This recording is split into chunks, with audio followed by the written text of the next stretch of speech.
একটু jet lag ছিল, এছাড়া আমি একটু দুর্বল লাগছিল, কেন জানি না আমি, সেটা একটা আচ্ছা কারণ হয়তো।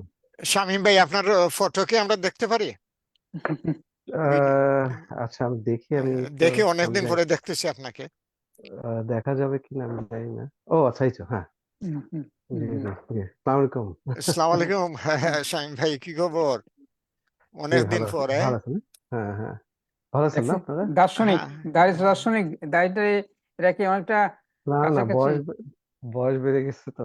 এই যে দেখেন আরেকজন আরেকজন হ্যাঁ, আরেকজন আর্কিটেক্ট, দুই আর্কিটেক্ট। আচ্ছা আচ্ছা, রাশেদ ভাই আছেন এখানে। রাশেদ ভাই কেমন আছেন আপনি? হ্যাঁ, ভালো। আপনি কেমন আপ- আছেন? আপনি ফিরেছেন ইয়ের থেকে? কোথা থেকে আপনি গিয়েছিলেন? ওয়েস্ট ওয়েস্ট হ্যাঁ, কোস্টে গেছিলেন নাকি? না, আমি টরন্টোতে গেছিলাম। আচ্ছা আচ্ছা, টরন্টোতে। হ্যাঁ হ্যাঁ হ্যাঁ হ্যাঁ হ্যাঁ। তো আপনি তো এসে উম, গতবারে এসে তো আর যোগাযোগ করেননি। আপনার তো যোগাযোগ করার কথা ছিল। হ্যাঁ হ্যাঁ হ্যাঁ, গতবার না, একবারই আমি আসছি দেউনের শেষে। কিন্তু আসার পরে যে যে অবস্থানকে চাচ্ছে, একদিনও সময় পাচ্ছি না। হুম, তবে আমি আজকে যে আজিজ ভাইয়ের সাথে মানে কবির ভাইয়ের সাথে কথা বলছিলাম যে আপনার সাথে, সে বললো যে আপনি বাইরে। যাই হোক, আমি অবশ্যই আমরা খুব তাড়াতাড়ি, আপনি চলে আসছেন অটোতে, তাই তো? হ্যাঁ। হ্যাঁ, দেখা হবে তাইলে খুব তাড়াতাড়ি। হ্যাঁ হ্যাঁ। তো আমাদের এখানে আহ আচ্ছা, কত হইলো এটা? নাই কত হইলো জোতে আপনার ফেসবুকে তো লাইভ হচ্ছে, দেখেন তো কেউ ফেসবুকে কি লাইভ হচ্ছে? দেখি তো ফেসবুকে, আপনার ইয়ে থেকে আশ্রম.com থেকে। আশ্রম ম্যাগাজিন, হ্যাঁ। আনোয়ার ভাই দেখেন তো, আনোয়ার ভাই, আমি তো আশ্রম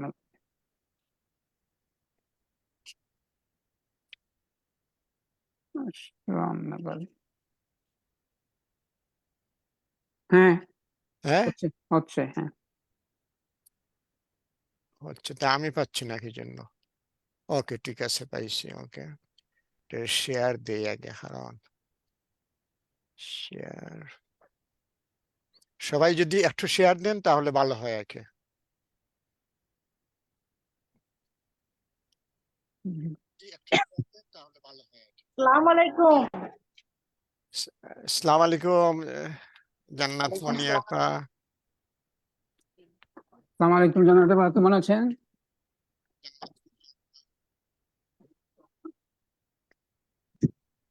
কথা শোনা যাচ্ছে নাকি জানাতে পারা? শুনছেন আমাদের? জি জি জি, আচ্ছা, শোনা যাচ্ছে ভাইয়া? শোনা যাচ্ছে আপনাকে, হ্যাঁ। ওকে, তাহলে আমার টাইম লাইনেও হচ্ছে, সব জায়গাতেই শেয়ার হচ্ছে। হুম,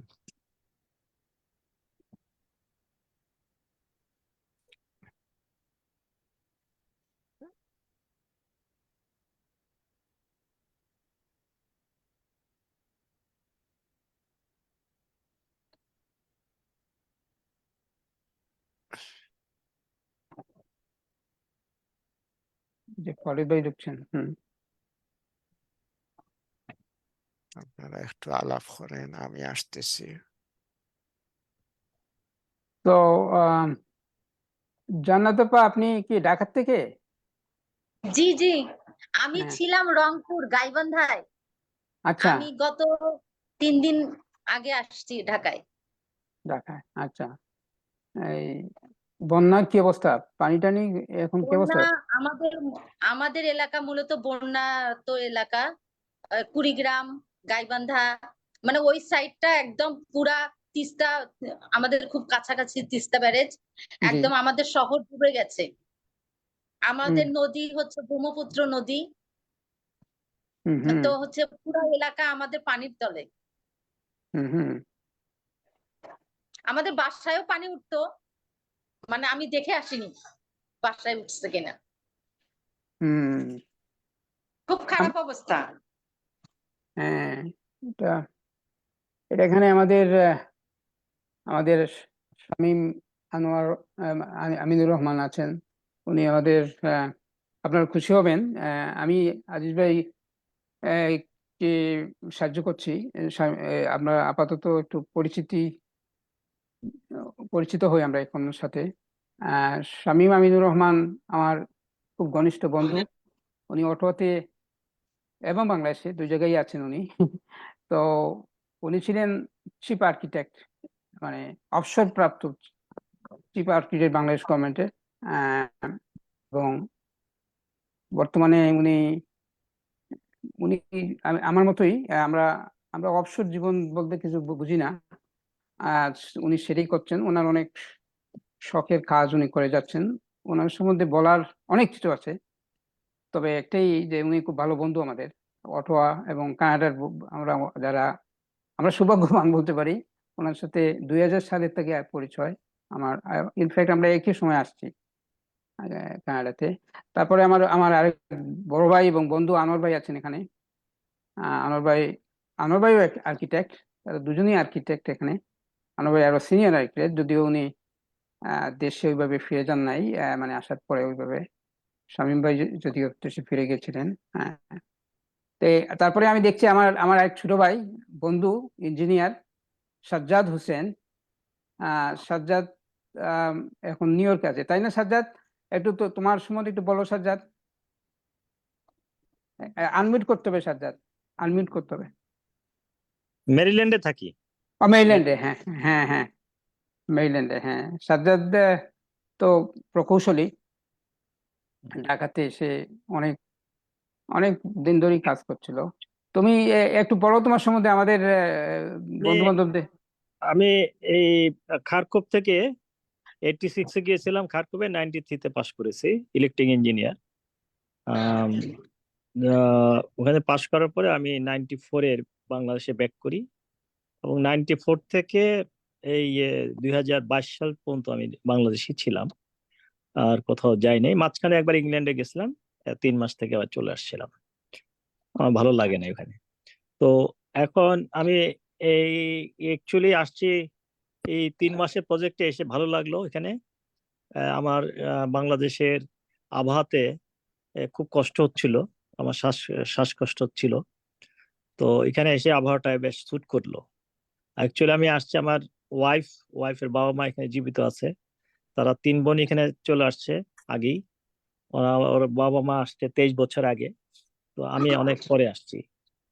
তো স্বাভাবিক আসার পরে আমার মেয়ে থাকে কানাডাতে, সেন্ট ক্যাথরিনে।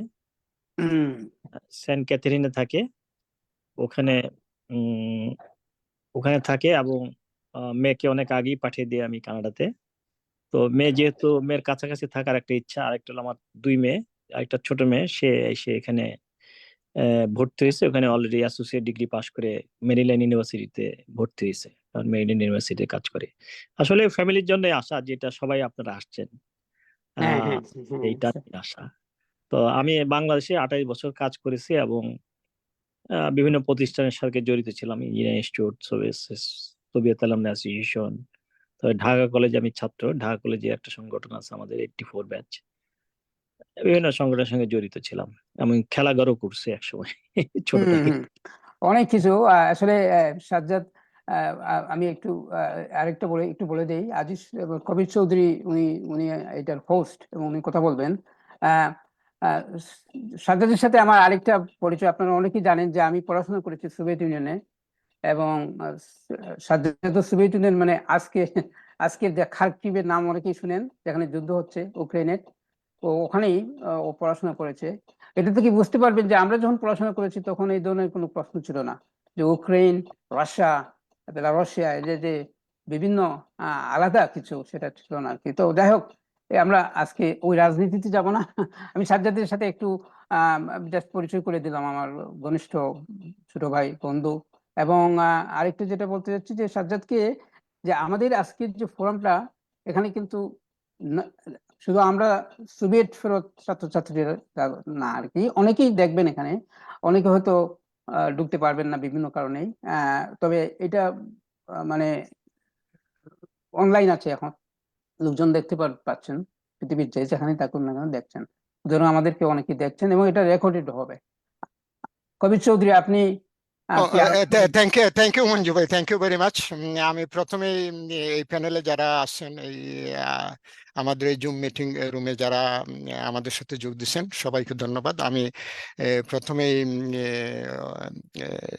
সবাইকে আমন্ত্রণ জানাচ্ছি বাংলাদেশ, কলকাতা এবং বাংলাদেশ এবং কলকাতার বাইরে যারা আছেন, আমরা যারা প্রবাসী, আমরা যারা বিভিন্ন দেশে বসবাস করছি, সবাইকে আমাদের এই আড্ডায় আমন্ত্রণ।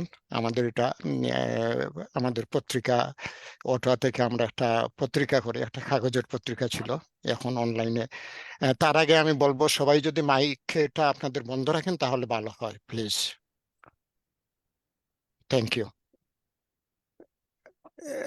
আমাদের পত্রিকা এটা অটোয়া থেকে আমরা প্রকাশ করি অনলাইন, এবং আমি কৃতজ্ঞতা বলে স্মরণ করছি। আমি এখানে দেখছি আমাদের পত্রিকার 2জন লেখক, 3জন লেখক আছেন উপস্থিত, এবং মঞ্জু ভাইও মাঝে মধ্যে লেখেন, শৌখিন লেখক। রাশিদ নবী আছেন, জান্নাত মুনি আছেন, এবং ফরিদ তালুকদার। এবং আপনারা যারা বাইরে থেকে শুনতেছেন, দেখতেছেন, সবাইকে আমাদের আজকের আড্ডায় আমন্ত্রণ। এবং আজকের আড্ডার সাথে প্রাসঙ্গিক একটা চিন্তা করছিলাম কি বলে শুরু করব, এবং সেই শুরুটা আসলে মঞ্জু ভাই শুরু করে দিয়েছেন, পরিচয় পর্ব, যেটা অনেকের সাথেই আপনাদের পরিচয় হয়ে গেছে ইতিমধ্যে। তারপরেও আমি একটা কবিতার মাধ্যমে, আমি আবৃত্তি করব না, কবিতাটা পড়বো আমি, এবং আমার মনে হয় আজকের বিষয়ের সাথে এই কবিতাটা যায়। এবং কবিতাটা হলো শহীদ কাদরীর গুদলির গান কাব্যগ্রন্থ থেকে। এটা মনে হয় আমি গতবার যখন দেশে গেছিলাম, এই কবিতার বইটা নিয়েছিলাম, সেখান থেকেই আমি পড়ছি। মানুষ নতুন শতকে, আজ আবার উদ্যত ছুরি মানুষের হাতে, ওর পায়ের নিচে পিষ্ট হচ্ছে নারী, শিশুরা নিহত হচ্ছে চতুর্দিকে। কবি, তোমার বর্মগুলো বের করে নাও, তোমার কবিতাই শ্রেষ্ঠ বর্ম আজ। মধ্যযুগের অন্ধকার ছিঁড়ে আবার উদ্যত ছুরি মানুষের হাতে, আমাদের চেনা নগরগুলো থেকে উঠছে ক্রন্দনধ্বনি। কবি, ওকে প্রতিহত করো। কবি, তুমি জানো আমাদের প্রিয় কবিতার অমর পংক্তিগুলো, হত্যার বিরুদ্ধে চিরকাল চিরকাল। কবি, ওকে প্রতিহত করো। সুধীমণ্ডলী, আজকে আমাদের আলোচ্য বিষয়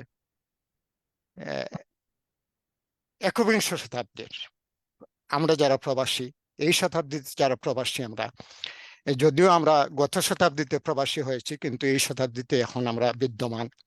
এই শতাব্দীর স্বদেশ প্রেম, স্বদেশ ভাবনা এবং সংস্কৃতি চর্চা। সংস্কৃতি, স্বদেশ একটার সাথে আরেকটা ওতপ্রোতভাবে জড়িত। এবং আপনারা যারা আমাদের এই আলোচনা, গত 4টি আলোচনা দেখেছেন এবং শুনেছেন, তারা নিশ্চয়ই জানেন যে আমরা পত্রিকা থেকে এটা ইনফর্মাল একটা আলোচনা করছি, যেখানে আমরা সুযোগ দিচ্ছি সবাইকে, আমাদের পাঠক, লেখক এবং শুভানুধ্যায়ী সবাইকে আমরা সুযোগ দিচ্ছি। আমরা চেষ্টা করছি এমন একটা প্ল্যাটফর্ম তৈরি করতে, যেখানে আমরা নির্ভয়ে কথা বলতে পারবো। যদিও আমরা দেশের বাইরে, আমাদের জন্য নির্ভয়, আমরা বলতে পারবো যা ইচ্ছা তা, কিন্তু তারপরেও আমাদের আলোচনাটা হবে গঠনমূলক। আমরা চাই প্রবাসী থেকেও বাংলা সাহিত্য সংস্কৃতিতে অবদান রাখতে। আমরা পরিচিত হতে চাই বাংলাদেশের লেখকদের সাথে, আমরা পরিচিত হতে চাই মানুষের সাথে, কারণ মানুষ আমাদের চলার পথের উদাহরণ। মানুষই আমাদেরকে আগামীতে চলতে সাহায্য করবে। আমি সবাইকে আমন্ত্রণ জানাচ্ছি। আমি আমাদের আজকের এই বিষয়ের প্রধান আলোচক এবং মঞ্জু ভাইয়ের কাছে যাওয়ার আগে আমি বলবো, আপনারা মঞ্জু ভাইয়ের আলোচনার উপরে ভিত্তি করেই আপনারা আবার আলোচনা করতে পারবেন। এবং যেহেতু বিষয়টা বিরাট, এটার ব্যাপ্তি বহু বড়, সুতরাং আমাদের আলোচনা হয়তো 1 ঘন্টা 1.5 ঘন্টা শেষ হবে না। তারপরেও যদি আমাদের আলোচনার বাকি থাকে, আগামীতে আমরা করব, সেই নিশ্চয়তা আমরা দিতে পারি। আমি আহ্বান করছি মঞ্জুর চৌধুরীকে তার আলোচনা শুরু করতে। কিন্তু তার আগে আমি ছোট্ট একটা ভূমিকা দেব। মঞ্জু ভাই আপনাদের সবাইকে আমাদের সাথে পরিচয় করিয়ে দিয়েছেন, এখন আমরা মঞ্জু ভাইকে আমাদের দর্শকদের সাথে পরিচয় করে দিই। মঞ্জুর চৌধুরী অটোয়াতে থাকেন, বাংলাদেশে জন্ম, এবং বাংলাদেশে লেখাপড়ার একটা পর্যায়ে বাংলাদেশে লেখাপড়া করেছেন, তারপরে রাশিয়াতে চলে গিয়েছেন হায়ার এডুকেশনের জন্য।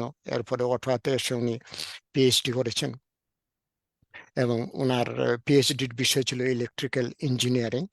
এবং বর্তমানে উনি একটা, এই দেখেন ওনার নামের সবার নামের পিছনেই আমাদের নাম আছে, কিন্তু ওনার এখানে অ্যালাইভ এডুকেশন, এটা অটোয়াতে একটা শিক্ষা প্রতিষ্ঠান যেখানে হাই স্কুল, এলিমেন্টারি থেকে হাই স্কুল পর্যন্ত ছেলে মেয়েদেরকে শিক্ষা দেওয়া হয়। এবং সেই অ্যালাইভ এডুকেশনের প্রতিষ্ঠাতা প্রিন্সিপাল, এবং এখনো উনি আসছেন এটাতে, এবং পেশায় উনি শিক্ষকতা। উনি এই আমাদের এখানে ইন্ডিজিনিয়াস পিপুল একটা কমিউনিটি আছে কানাডাতে, তাদের একটা স্কুলে উনি লেখাপড়া করাচ্ছেন। মঞ্জু ভাই প্লিজ। অসংখ্য ধন্যবাদ, অসংখ্য ধন্যবাদ আজিজ ভাই। আমি ধন্যবাদ জানাচ্ছি অনেক বন্ধুরাই, আমার মনে হয় এখানে যারা আছেন তাদের তো অবশ্যই ধন্যবাদ। আমার ভালো লাগছে, আমার অনেক সবাই ঘনিষ্ঠ, তবে অবশ্যই এখানে আনোয়ার ভাই, শামী আমিনুর রহমান, এই দুজন, এবং সাজ্জাদ, তাদের সাথে আমার সাজ্জাদ আমার মানে আমার আমার শিক্ষা জীবনের সাথে পরিচিত, শিক্ষা জীবন থেকে। পরবর্তীতে যখন অটোয়াতে আসি তখন আনোয়ার ভাই এবং শামীম ভাইয়ের সাথে আমার পরিচিতি, এবং আজিজ ভাই আমার সম্বন্ধে যে যে পরিচিতির কথা বললেন, মানে একটা একটা জিনিস আমি মানে ইয়ে করছি, মানে কারেকশন করে দিচ্ছি। আমি আসলে পিএইচডি মস্কোতে করেছি, পিএইচডি আমি করেছি মস্কোতে। এখানে আসার পর আমি রিসার্চ করেছি অটোয়া ইউনিভার্সিটিতে রিসার্চ ফেলো হিসেবে। এই জিনিসটা মানে আমি ঠিক করে দিলাম এটা। দ্বিতীয়ত হচ্ছে যে হ্যাঁ, আপনি সঠিকভাবে বলেছেন যে আমি ইলেকট্রিক্যাল ইঞ্জিনিয়ারিং আমার হায়ার ডিগ্রি, কিন্তু আমি আমার স্বপ্নের যে ক্ষেত্র সেটা হচ্ছে শিক্ষা। শিক্ষার এই সমুদ্রতে আমি সেখানে সাঁতার কাটতে খুব পছন্দ করি, যদিও এই সাঁতার কাটার মানে আমার সেই যোগ্যতা নাই যে সাঁতার কাটার, কিন্তু আমি সেখানে চেষ্টা করছি সাঁতার কাটার সেখানে। এবং আমি অত্যন্ত কৃতজ্ঞ, এখানে আনোয়ার ভাই এবং শামীম ভাই দুজনই এলাইভ সাথে সম্পর্কিত, দুজনই ছিলেন, আছেন এখনো। এবং আমার মানে এখন যখন আমরা আরম্ভ করি এলাইভ এডুকেশন থেকে, এই সুযোগটা আমি নিচ্ছি আর কি প্রথমত। এখন আমি যে জিনিসটা নিয়ে আপনাদের কৃতজ্ঞতা জানাচ্ছি, একই সাথে অনেকেই আমি জানি আমার অনেক বন্ধু বান্ধবরাও এখানে যোগ দেওয়ার জন্য তারা উদ্গ্রীব, কিন্তু আমি এটাও জানি যারা ইউনাইটেড স্টেটস অফ আমেরিকা থেকে যারা যোগ দিবেন অনেকেই আজকে তাদের উৎসব, জন্মদিনের উৎসব, গতকাল যে জন্মদিন আরম্ভ হয়েছে ইউনাইটেড স্টেটসে, অনেকে বিভিন্ন অনুষ্ঠানে আছেন, কিন্তু তারা যোগ দিবেন আমি জানি। তাছাড়া অটোতেও একটা অনুষ্ঠান হচ্ছে, একটা কনসার্ট হচ্ছে, সুতরাং আমাদের অনেক ঘনিষ্ঠ বন্ধু বান্ধবরাও যোগ দিতে পারছেন না এখন পর্যন্ত, কিন্তু তারা হয়তো যোগ দিবেন। এটা হলো এই যে আমার আরেক বন্ধু, আমার মনে হয় আচ্ছা দেখি কে এখানে। হ্যাঁ, তো আমি যে জিনিসটা আপনাদের কাছে বিশেষ করে বলতে চাচ্ছি যে আমাদের আজকে আলোচনা, আজিজ ভাই সঠিকভাবে বলেছেন যে এই আলোচনার বিষয়টা কিন্তু অনেক অনেক গভীর এবং সুদীর্ঘ। একবিংশ শতক, আমি দেখেন আমি আমি আমি এটাকে পছন্দ করেছি, আজিজ ভাইকে বলেছিলাম আজ কবির চৌধুরীর আরেকটা নাম কিন্তু আজিজ, সেজন্য আমরা আজিজ ভাই বলি ওনাকে। আমি একবিংশ শতাব্দী নিয়ে আসছি এখানে। দ্বিতীয়ত সেখানে প্রবাসে স্বদেশ ভাবনা এবং সংস্কৃতি চর্চা, এটার সম্ভাবনা এবং বিভিন্ন ধরনের যে অসুবিধা বা চ্যালেঞ্জ, আমি ইংরেজি শব্দ যত পারি চেষ্টা করছি ব্যবহার না করতে, কিন্তু এটা এই বিশেষ করে হ্যাঁ, আমি আজিজ ভাই প্রথমত আমার বড় ভাই, আমি দেখে অত্যন্ত ভালো লাগছে, আমার বড় ভাই আসছেন, আমার মানে বড় ভাই, উনি আছেন ভার্জিনিয়াতে, আব্দুল্লাহ চৌধুরী, এবং আপনার বুঝতেছেন আমি ইমোশনাল ওনাকে দেখে।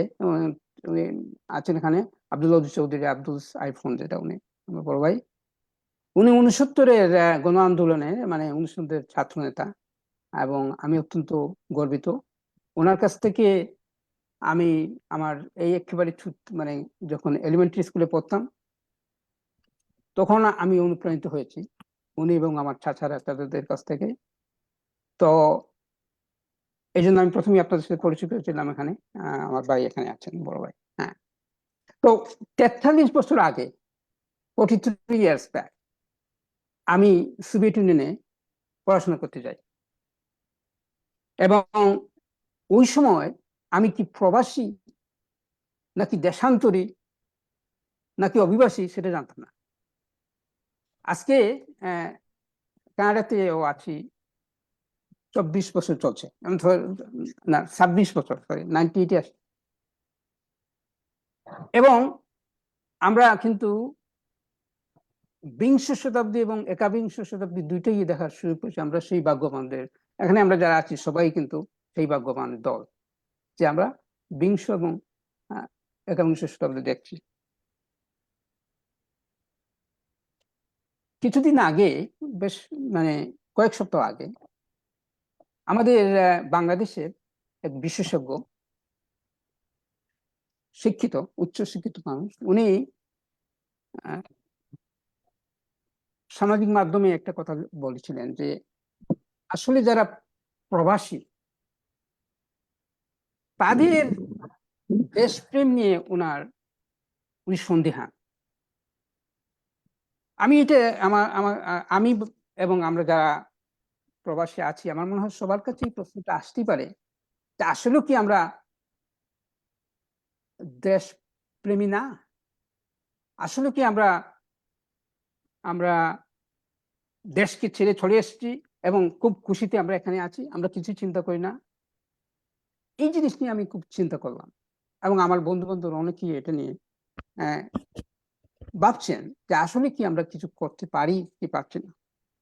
সুতরাং কবির চৌধুরী বা আজিজ ভাইয়ের সাথে যখন আমার এই কথাটা হয়, তখন আমার মাথায় আসলো, যদিও এই আলোচনা কিন্তু অনেক আগের, পুরানো, কারণ আমরা এখানে আবার বলছি, এখানে আনোয়ার ভাই এবং আরো আমার বন্ধুরা আছেন এবং স্বামী ভাই, আমরা কিন্তু অটোয়াতে, কানাডার রাজধানীতে আমরা যারা অনেকদিন ধরে আছি, এবং অবশ্যই কবির চৌধুরী ওখানে আমাদের রাজধানীতে, আমাদের সর্বাত্মক চেষ্টা আমরা করছি, মানে আমাদের সামর্থ্য অনুযায়ী, যে আমাদের দেশের সাথে আমাদের কিভাবে সংযুক্ত করা।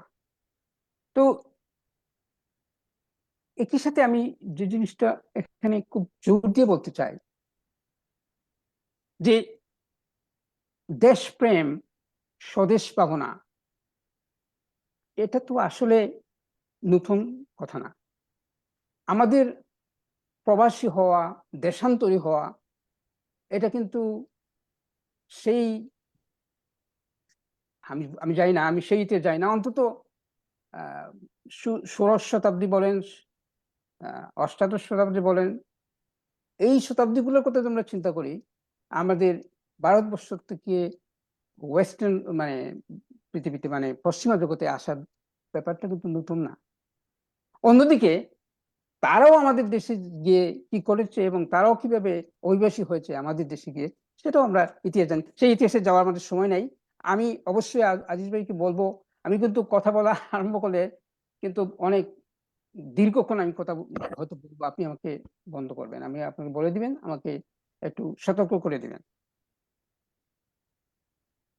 আমি এজন্যই প্রথমেই আমি আপনাদের দৃষ্টি আকর্ষণ করছি যে, এবং আমার অনুরোধ থাকবে, আমার আলোচনাকে আমি সংক্ষিপ্ত করে, আমি আজিজ ভাই কবির চৌধুরীকে বলেছি যে আমরা যেন সুযোগ দিই, যারা এখানে যোগ হয়েছেন বা যোগ হবেন, তাদের অন্তত সবাইকে না হলেও এই সুযোগটা দেওয়া হয় যে আলোচনায় অংশগ্রহণ করতে পারেন। সেই দিক থেকে আমি আমার আলোচনাকে আরো সংক্ষিপ্ত করব, এবং যদি প্রয়োজন হয় আমরা অবশ্যই আমরা প্রয়োজন বোধে এই ধরনের আলোচনা যদি কবির চৌধুরী মনে করেন, আমরা আরো আরো মানে এটাকে পরবর্তীতে আলোচনা যেতে পারি, আমরা পরবর্তী আরো কয়েকটা সেশন করতে পারি। এখন প্রশ্ন হচ্ছে যে দেশান্তরী যখন আমি চিন্তা করলাম, আমি আমার কিছু কয়েকজন বন্ধুর সাথে আলাপ করলাম, আমার মনে পড়ে যে শীর্ষেন্দু চট্টোপাধ্যায়, শীর্ষেন্দু মুখোপাধ্যায়, তাই না ফরিদ ভাই? হ্যাঁ, শীর্ষেন্দু মুখোপাধ্যায়ের বই দেশান্তরী, ওই বইটা আমার বন্ধু হাবিবের টরন্টোতে, আমি তার স্ত্রীর ইয়েতে লাইব্রেরিতে দেখে আমি খুব মানে বেশ কয়েক বছর আগে আমি খুব উত্তেজিত হয়ে আমি এই বই পড়া নিয়ে আসলাম তার কাছ থেকে। তখন আমি চিন্তা করলাম, আমরা কি আসলে দেশান্তরী? আসলে আমার মতে দেশান্তরী তারাই যারা দেশে থাকতে পারে নাই, যাদের কষ্ট, তারা ওই মানে বিভিন্ন তাদেরকে ওখানে থাকতে দেওয়া হয় নাই, অথবা তারা এমন যন্ত্রণাতে ছিলেন যে তারা ওখানে থাকতে পারেনি। এটা আমার নিজের একটা চিন্তা, এটা আমি ভুল হইতে পারি, এবং আপনাদের কাছ থেকে সেই আলোচনাটাতে আপনাদের মানে সাহায্য চাবো আমি। অন্যদিকে প্রবাসী বলতে আমরা যেটা বুঝি যে হয়তো স্বল্পকালীন সময়ের জন্য কোনো কর্মস্থল কাজের কোনো একটা প্রক্রিয়াতে বাইরে আসা এবং কাজ করা। কিন্তু প্রবাসী যারা মানে যেটাকে বলে অভিবাসী যারা, এটা আমরা এটাকে we have chosen to be the nationals of other nationality. This is what my definition is. আমি চেষ্টা করছি বাংলা তবে ইংরেজি চলে আসে, আমি দুঃখিত। হ্যাঁ, তো আমি আলোচনার এই পয়েন্টটা আমি কেন নিচ্ছি যে আমি একটু পরিষ্কার হতে চাই আপনাদের কাছ থেকে, যে আপনারা কি মনে করেন এর ব্যাপারে? আমরা কি দেশান্তরী, আমরা কি প্রবাসী, নাকি আমরা অভিবাসী? এটা হলো প্রথম। দ্বিতীয় প্রশ্ন হচ্ছে যে আমরা স্বদেশ নিয়ে আমরা কি ভাবি? আমরা স্বদেশ, আমাদের দেশ, আমাদের সংস্কৃতি, আমরা বাইরে থেকে আমরা কি কিছু করতে পারছি বা করতে পারি? এই প্রশ্নটা আমাদের বিশেষভাবে ভাবতে হবে, এবং সেজন্য আমি বলছি যে একবিংশ শতাব্দী, দেখুন একবিংশ শতাব্দীর অভিবাসী আর 1700 বা 1800 বা 1900 শতাব্দী বিংশ শতাব্দীর অভিবাসী কিন্তু ভিন্ন। এটা আমার মানে আমার গবেষণা, আমার ছোট্ট পড়াশোনার থেকে আমি সেটা বুঝি। এবং সেখানে আমি প্রথমেই যেটা বলতে চাই যে এখানে আমার কাছে মনে হয় যে যে অভিবাসী হওয়ার পিছনে যে আমরা যে উপকৃত হতে পারি এবং হচ্ছেও, সেটারও অনেক উদাহরণ দেওয়া যেতে পারে। তবে এটা আজকের আলোচনাতে যদি আমি আমাদের অটোয়ার বিশিষ্ট শিক্ষাবিদ, যিনি আমাদেরকে ছেড়ে চলে গেছেন, ডক্টর মিজানুর রহমানের কথা না বললেই না হয়। এবং আপনারা যদি আমাকে সুযোগ দেন, আমি আলোচনাটা আরম্ভ করতে চাই উনার একটা মানে উনার বিখ্যাত অনেকগুলো বই উনি লিখেছেন। একটা বইয়ের নাম হচ্ছে তীর্থ আমার গ্রাম। তীর্থ আমার গ্রাম, এখানেই এই জায়গায় মনে হয় অনেক উত্তরই আছে যে আমরা অভিবাসী হয়ে বা দেশান্তরী হয়ে আমাদের দেশ নিয়ে কি ভাবছি, আমাদের নারী স্থান, আমাদের যে শেকড় নিয়ে আমরা কি ভাবছি। তো আমি একই সাথে একবিংশ শতাব্দীর যে অফুরন্ত সম্ভাবনা, অফুরন্ত সুযোগ যেটা আছে, সেই সুযোগটাকে আমরা কিভাবে কাজে লাগাতে পারি, সেই ব্যাপারটাও আমি বিশেষভাবে এখানে আপনাদের দৃষ্টি আকর্ষণ করতে চাই। শুধু আমি পড়ার চেষ্টা করছি উনার একটা গল্পের নাম স্বপ্নের মৃত্যু। উনি লিখছেন এক জায়গায়, জীবন এক নিষ্ঠুর প্রহসনের ক্ষেত্র। মূঢ় বালকের মতো দুহাতে ধনধান্য কুড়িয়ে যে মুহূর্তে নিজকে ঘোষণা করার জন্য তৈরি হলাম, ঠিক তখনই নির্মম অট্টহাস্যে বিচারপতি জানালেন, শূন্য নামক এক বিশাল বৃত্তে আবর্তমান এক নগণ্য বিন্দু ছাড়া আমার আর কোনো পরিচয় নেই।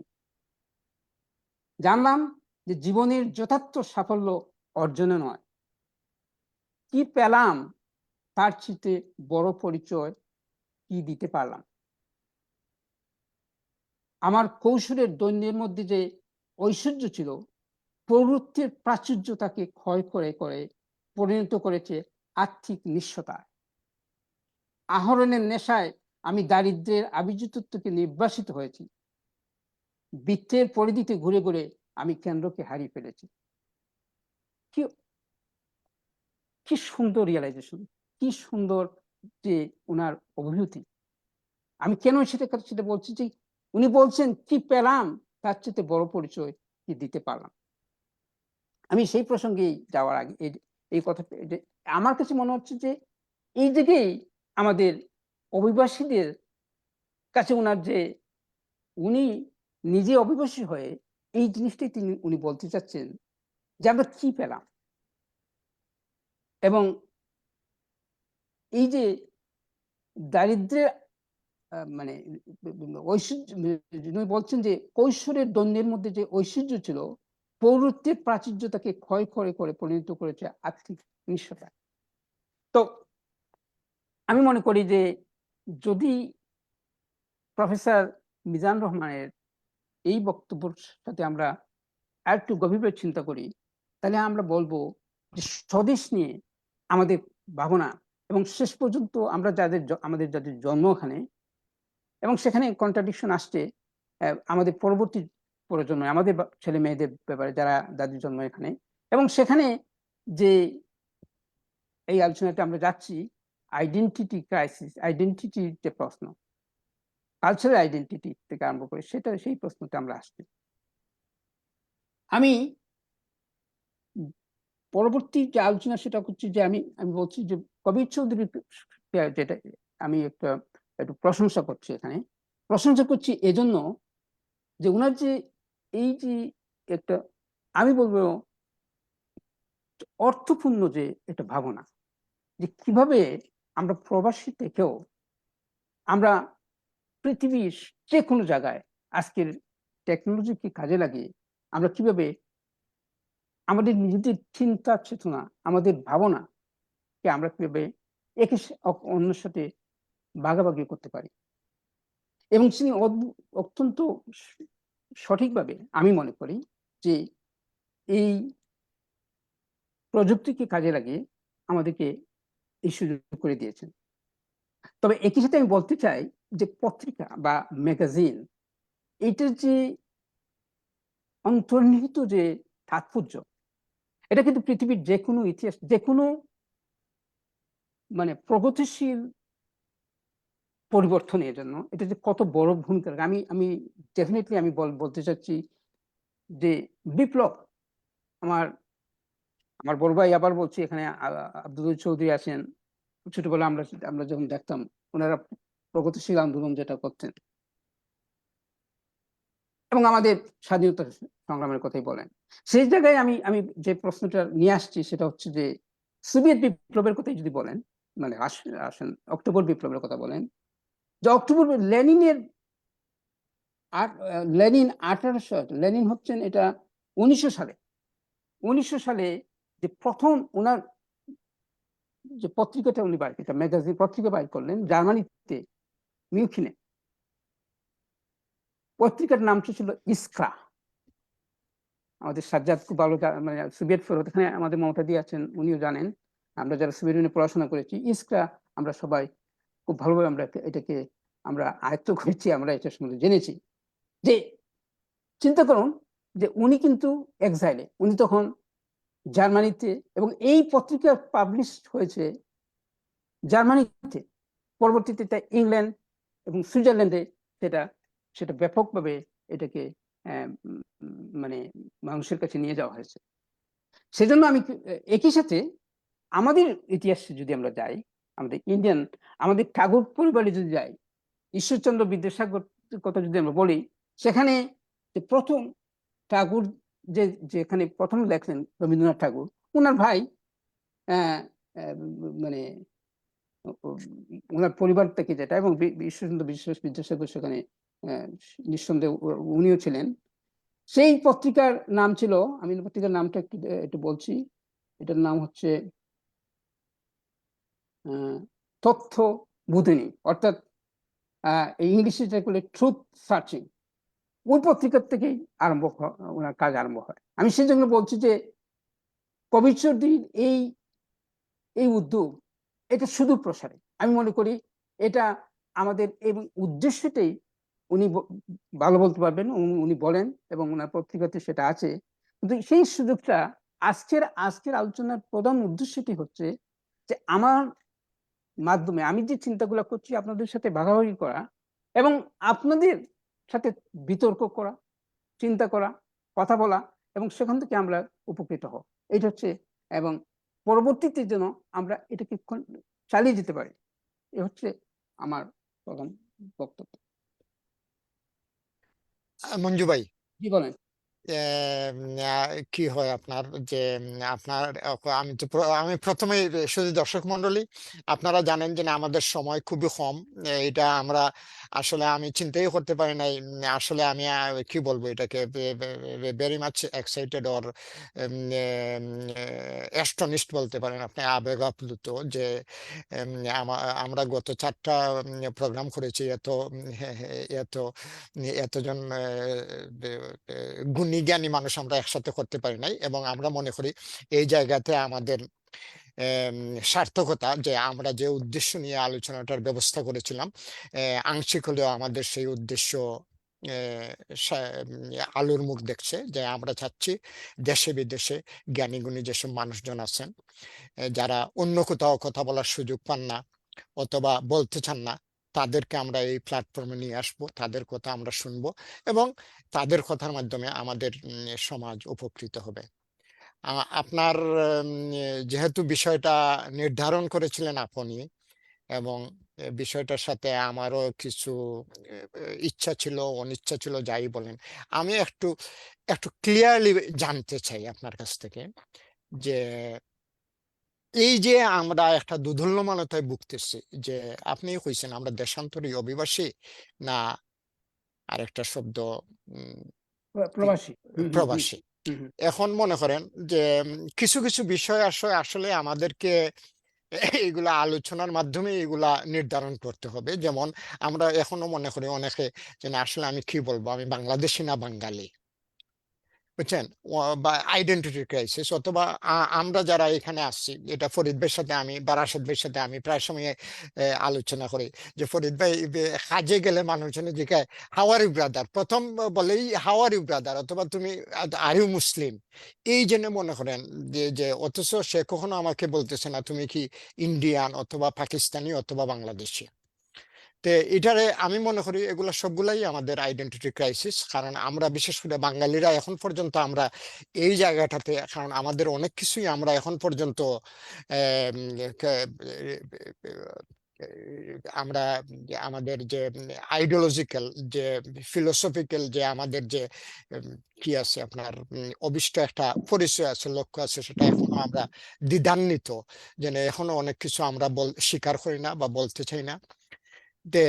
জিনিসটা নিয়ে আপনি যখন বলতেছেন স্বদেশ ভাবনা, এখন মনে করেন এই যে স্বদেশ, আমরা জানি, আমরা এটা আমি বিশ্বাস করি, এবং আপনার কাছ থেকে এটাও আমি জানতে চাবো যে আমরা যখন দেশ ছাড়া হয়েছি, আমরা যখন অটোয়াতে আইছি, আমরা বাংলাদেশটাকে আমাদের সাথে কইরা নিয়ে আসছি। আপনি বলতে পারেন কিভাবে। যেমন দেখেন, আমরা যখন বিভিন্ন বাংলাদেশের জাতীয় দিবসগুলো সেলিব্রেট করতেছি, আমরা 21শে ফেব্রুয়ারি সেলিব্রেট করতেছি, আমরা বৈশাখী মেলা সেলিব্রেট করতেছি, 16ই ডিসেম্বর, 26শে মার্চ, সবগুলাই আমাদের কৃষ্টি কালচার আমরা চর্চা করছি এখানে। এবং এই যে পত্রিকাটা, সেটাই এই কৃষ্টি কালচার চর্চা করার জন্যই এই পত্রিকাটার জন্ম। অথবা মনে করেন যে এই আড্ডাটাও কিন্তু উৎকৃষ্ট একটা উদাহরণ, যে না, আমরা কিন্তু একজনের সাথে আরেকজন ইনফরমালি কথাবার্তা কইতেছি, আমরাও কিন্তু এটা লুক লাইক দ্যাট, আমরা এটা ড্রয়িং রুমে বসে আলাপ করতেছি। সুতরাং এগুলোই হলো আমাদের কৃষ্টি কালচার। এখান থেকে স্বদেশ ভাবনা বলতে আপনি আসলে কি বুঝাচ্ছেন? ধন্যবাদ। হ্যাঁ, ধন্যবাদ। আমি আবারও খুবই সঠিকভাবে আপনি কাজ করেছেন যে আমি কিন্তু যদি কন্টিনিউ করতাম তো অনেক ইয়ে হতো, এবং আমি সেটাই চাচ্ছি। কারণ যে শামীম ভাই যখন দেখেছে যে এই মানে আমাদের আজকের আজকের সেশনের যে টাইটেলটা যখন দেখেছে, উনি তখনই বলেছে যে এটা উনি অনেকদিন ধরে অপেক্ষা করছিলেন যে এই ধরনের একটা টাইটেল নিয়ে, ওনার খুব ভালো লাগে একটা টাইটেল। তো আমি চাই যে এখানে ফরিদ ভাই আছেন, মমতা দি আছেন, অনেকে আছেন, নুরুল হক ভাই আমাদের মুক্তিযোদ্ধা, এখানে মুক্তিযোদ্ধা, এবং উনিও সিভিল নিয়ে পড়াশোনা করেছেন, আমাদের সিনিয়র। অনেকের কথা বলবেন, রাশেদ নবী ভাই তো অবশ্যই আছেন, সবাই কথা বলবেন, জানাত মনি আছেন, সাজ্জাদ কথা বলবেন। আমি খুব খুশি এসব থেকে। আমি আপনাকে যে স্বদেশ ভাবনা নিয়ে আমি যে প্রথমত যেটা বলছি, যে এই জন্য আমি বলছি যে 21st সেঞ্চুরি। 21st সেঞ্চুরি বলতে আমি একাবিংশ শতাব্দীর যে সুযোগ আমাদেরকে করে দিয়েছে, সেখানে আমাদের ভাবনা, অর্থাৎ কিনা আপনি জানেন কবির চৌধুরী এবং আমরা দুজন, আমরা কিন্তু সিলেট থেকে আসা, এবং আসলে 1900 শতাব্দীর থেকে, 1900 তো না, 18 শতাব্দীর থেকে আমাদের সিলেটের লোকজনরা ইংল্যান্ডে যাওয়া আরম্ভ করে। হ্যাঁ, সেটা কিন্তু ইতিহাস। এবং সেই ইংল্যান্ড থেকে আমরা কতটুকু উপকৃত হয়েছি বাংলাদেশ, এবং আমি সেটা সিলেটের মানুষ হিসেবে বলছি না, আমরা এটা স্বীকার করি যে অনেকেই স্বীকার করার কথা, এবং স্বাধীনতা সংগ্রামে যে তাদের যে ভূমিকা, এটা নিঃসন্দেহ এটা অভিবাসিত। এখন তার অর্থ একই সাথে আমি মনে করি যে তাদের মধ্যে সবসময় এই চিন্তাটা ছিল, তারা তখনকার, আমি তাদেরকে বলবো প্রবাসী, এই তখন তারা ছিলেন, আমার সংজ্ঞা অনুযায়ী প্রবাসী ছিলেন, যে তারা সারা জীবনের জন্য আসেন নাই, তারা চলে যাবেন, অনেকে চলেও গেছেন, আমার চাচা চলে গেছেন ফিরে, আমি জানি উনি চলে গেছেন। তো কিন্তু ওনারা কিন্তু দেশের জন্যই কাজ করেছেন, স্বদেশ ভাবনা। হ্যাঁ, তারপরে যে জিনিসটা আসছে যে এখানে স্বদেশ ভাবনার মধ্যে অর্থনৈতিক ভাবনা নিয়ে চিন্তা করা, সংস্কৃতি বলতে যে আমাদের বিভিন্ন ধরনের, আমাদের কাস্টম, আমাদের ফুড, আমাদের যেটা বলে কালচারে, অবশ্যই নান্দিকতা, এবং অবশ্যই সেখানে আর্টস সবই সম্পর্কিত। সেগুলা একটা সময় ছিল, সেটাকে বাইরের জগতে নিয়ে এটাকে পৃথিবীর অন্যান্য জাতিগোষ্ঠীর পরিচয় করিয়ে দেওয়া, সেই সুযোগটা তাদের অনেক কম ছিল। আজকে একবিংশ শতাব্দীতে, ইভেন বিংশ শতাব্দীতেও অনেকে আমরা ওই কাজটা করতে পেরেছি। এখন এটা তো একেবারে খুবই সহজ হয়ে গেছে। সেজন্য স্বদেশ ভাবনা বলতে আমি এটাকে অনেকগুলো ক্যাটাগরিতে আমি ভাগ করতে চাই। হ্যাঁ, প্রথম ক্যাটাগরিটা হচ্ছে, আমি এই জন্য খুব কুইক আপনাকে বলবো, আবারও আমি সময় বেশি নিতে যাচ্ছি না। আমি একটা বই অনেকদিন ধরে এই বইটাকে নিয়ে, এটা যে Daniel Pink, a whole new mind, a whole new mind. Daniel Pink American একজন বিশিষ্ট মানে গবেষক, এবং উনি ক্লিন্টন অ্যাডমিনিস্ট্রেশনের সময় মানে হোয়াইট হাউসের বিশিষ্ট ব্যক্তিত্ব ছিলেন। তো উনি ইন্ডিয়াতে গিয়ে চর্চা করে অনেকদিন ছিলেন, ইন্ডিয়াতে গিয়ে গিয়ে দেখলেন যে গ্রামে গিয়ে দেখলেন, ইন্ডিয়ার একেবারে প্রত্যন্ত অঞ্চলে গিয়ে দেখলেন, সেখানে লাফিং ক্লাব বলে ক্লাব আছে, যেখানে মহিলারা হাসতেছে কোনো কারণ ছাড়া। হ্যাঁ, ওটাতে কিন্তু অবাক হলেন যেটা কি, যে এখানে। তারপরে উনার যে মূল বক্তব্যতে উনি নিয়ে আসলেন এই বইতে, এবং সেটা আসছে, উনি বললেন যে রাইট ব্রেইন ইজ রাইজিং। আমরা সবাই জানি যে আমাদের brain is divided to left and right. By the way, left and right নিয়ে অনেক কথা আছে, এবং সেখান থেকে পলিটিক্যাল লেফটিস্ট রাইটিস্ট আছে, এটা আমার থিওরিতে আমি সেটা আলোচনা করতে পারি, কিন্তু এখন সময় নেই। তো উনি যে বক্তব্যটা করেছেন, সেখানে হচ্ছে যে বলতেছেন যে আমি কেন নিয়ে আসছি, যে দেশ ভাবনা বলতে কি বোঝায়। দেখেন কি হচ্ছে পৃথিবীতে, 21st সেঞ্চুরি কোথায় যাচ্ছে, সেটা আমরা অনেকে হয়তো গভীরভাবে চিন্তা করি না। উনি বলছেন 3A, প্রথমত, what does it mean 3A? It's abundance, it's Asia, it is automation. Those 3A in one hand, ওদের জন্য, ওয়েস্টার্ন ওয়ার্ল্ডের জন্য, by the way we are also western, then জিনিসটা চিন্তা করেন। উনি বলছেন যে আমরা এখন যদি আমরা অ্যাবান্ডেন্সটা আমরা যেটা আছে, অর্থাৎ materialistic abundance, is it in a level that it is not giving us any more any satisfaction. So what we need to find the meaning. বলছেন যে অর্থ খুঁজতে হবে জীবনে, পারপাস খুঁজতে হবে, উনি বলছেন অ্যাবান্ডেন্সের কথা বলেন। তারপরে উনি আসতেছেন এশিয়া। What is Asia? মানে এখানকার যে অ্যানালিটিক্যাল কাজ, যেটা রিপিটিং যে কাজ, এটা এখানে করার দরকার নাই, এটা পাঠিয়ে দাও এশিয়াতে, চায়নাতে, বাংলাদেশে, ইন্ডিয়াতে পাঠিয়ে দাও, পাকিস্তানে পাঠিয়ে দাও, উনি বলছেন।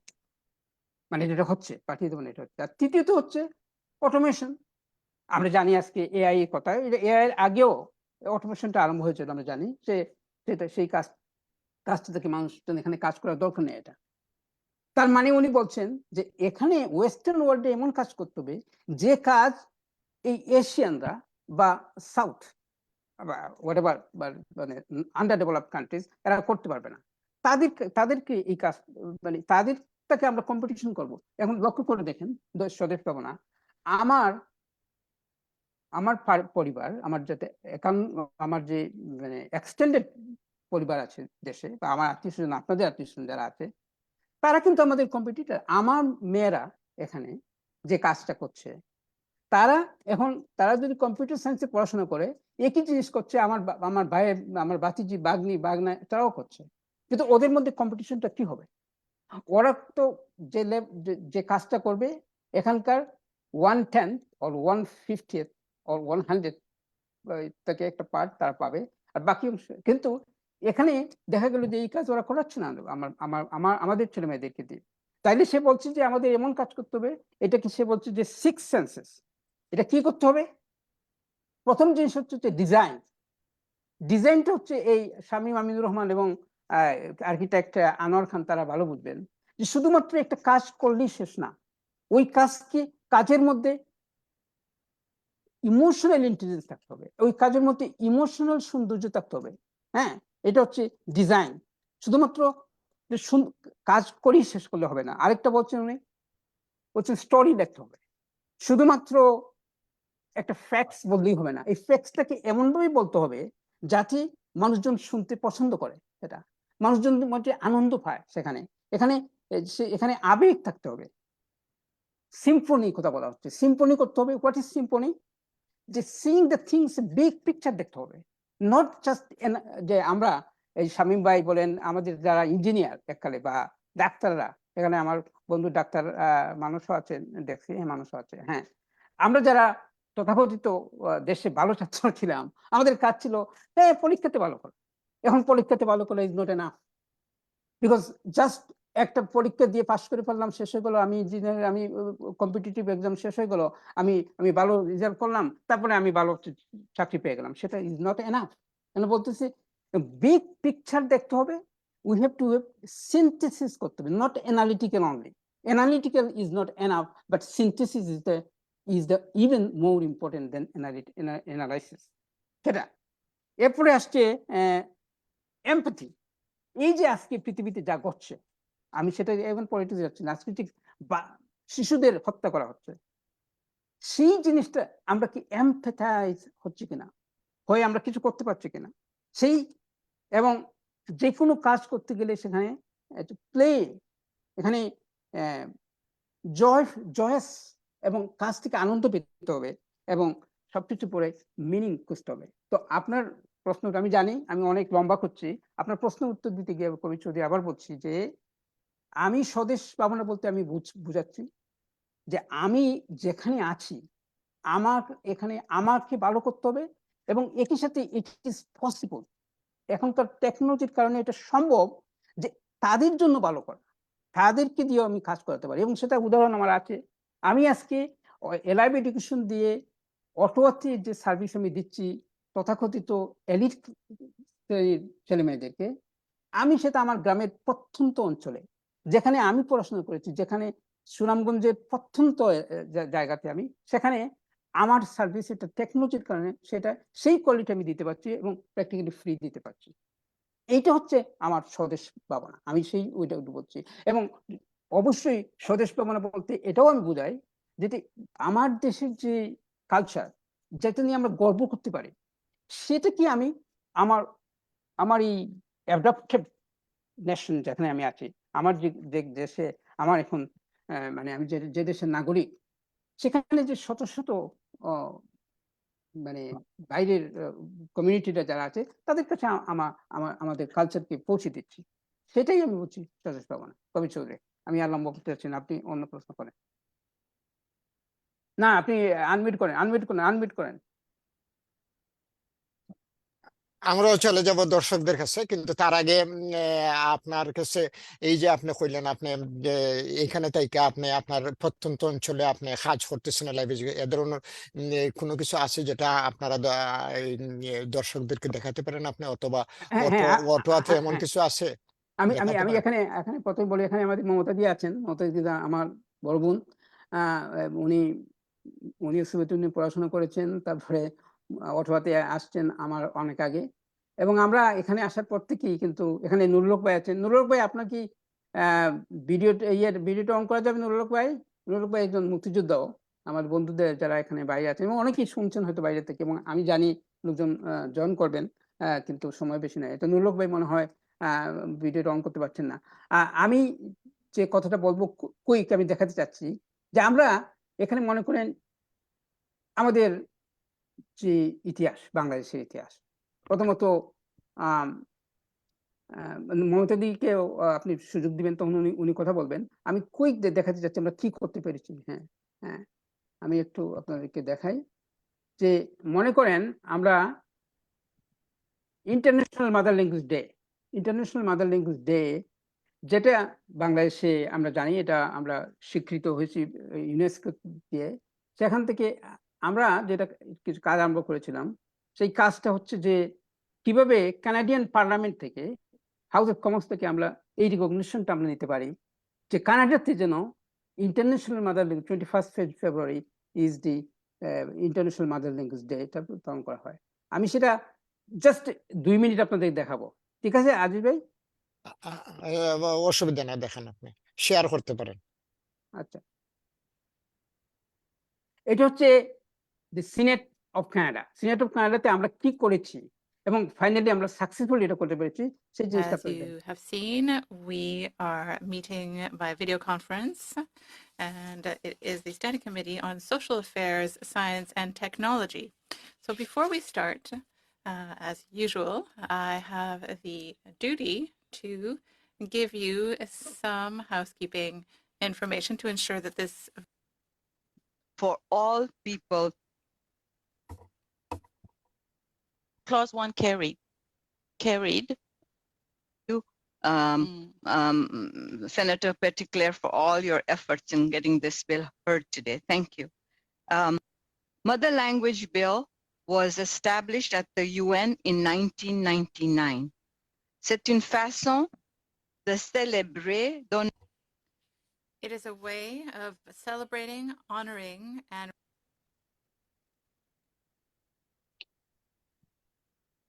Honorable Senators, what I have done, because you've heard me speak many times about mother languages, is that I'm going to present to you two young people who have spoken and have sent you briefs. But I'm going to repeat part of their briefs here in front of you. Let's continue with your opening remarks, Mr. Dr. Manjur Chowdhury.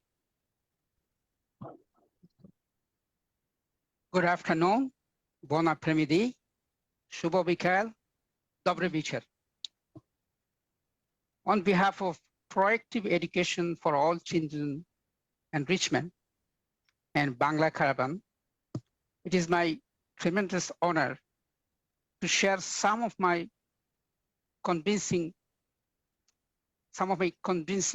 commitment and also my understanding about International Mother Language Day. I would like to thank you. I found the window that the Nobel laureate poet Rabindranath Tagore designed, and I found that universe, and I want to say in Bengali few of them. Akash bora surjo thara, Bishwa bora pran, Tahari maje পেয়েছি আমি আমার স্থান.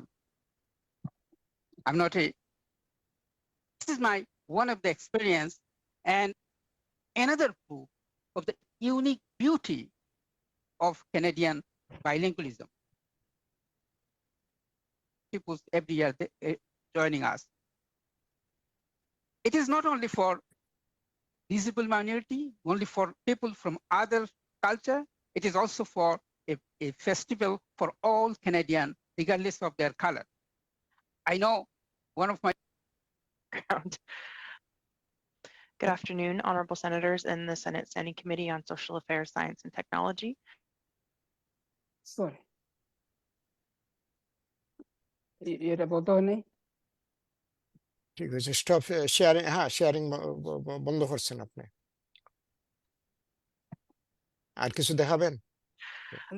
As you may be aware, the National Association of Friendship Centers is a national network of Indigenous owned and operated civil society, not আচ্ছা, sorry, আমি এটা বন্ধ করতে পারিনি। আমি আরেকটা বিষয় দেখাতে। হ্যাঁ, আচ্ছা, মঞ্জু ভাই, হ্যাঁ বলেন। আমি একটু আপনাদের সবার অনুমতি নিয়ে আমি একটা কথা বলছি, তাহলে আমার মনে হয় যে সময়টা আমরা বাঁচাতে পারবো। বলেন। আপনার মনে রাখতে হবে টপিকটা কি ছিল, কি নিয়ে আমরা এখানে বসে আলাপ করব, সেটা খুব জি। জরুরি। আচ্ছা, যদি সময়ের কথা বলছিলেন যে বাঁচাতে হবে, এবং আপনি যদি মানে কনস্ট্রাকটিভ আলোচনা যদি চান, তাহলে আপনাকে মনে রাখতে হবে যে আমরা কোন বিষয়ে আলাপ করবার জন্য এখানে এসেছিলাম, সেটা খুব জি। জরুরি। এটা মনে রাখতে হবে, 1 নাম্বার। 2 নাম্বার হলো যে আপনি যে বিষয়টা বলছিলেন সেটা চমকপ্রদ এবং আমারও ভালো লাগছিল, কিন্তু সেই বিষয়ে কিন্তু আমরা আসলে খুব বেশি যেতে পারিনি সেই বিষয়ের কাছাকাছি। আপনি যেটা প্রথমে বলেছিলেন যে সেটা হচ্ছে যে আইডেন্টিফাই করা যে আমরা কোন পর্যায়ে পড়ি, সেটা আমার কাছে মনে হয়েছে যে খুব জরুরি ছিল না। সবাই যে অবস্থায় দেশে আসুক না কেন, তারা প্রায় সবাই দেশকে ভালোবাসে, ব্যাপারে সন্দেহ নেই। অন্তত বাঙালি নয়, যারাই যে দেশেই যাক না কেন, তারা নিজের দেশ, কান্ট্রি অফ অরিজিন যেটা বলি, সেই দেশের প্রতি তাদের একটা টান থাকে এবং সেই ব্যাপারে কারো সন্দেহ করবার কোনো সুযোগ নাই।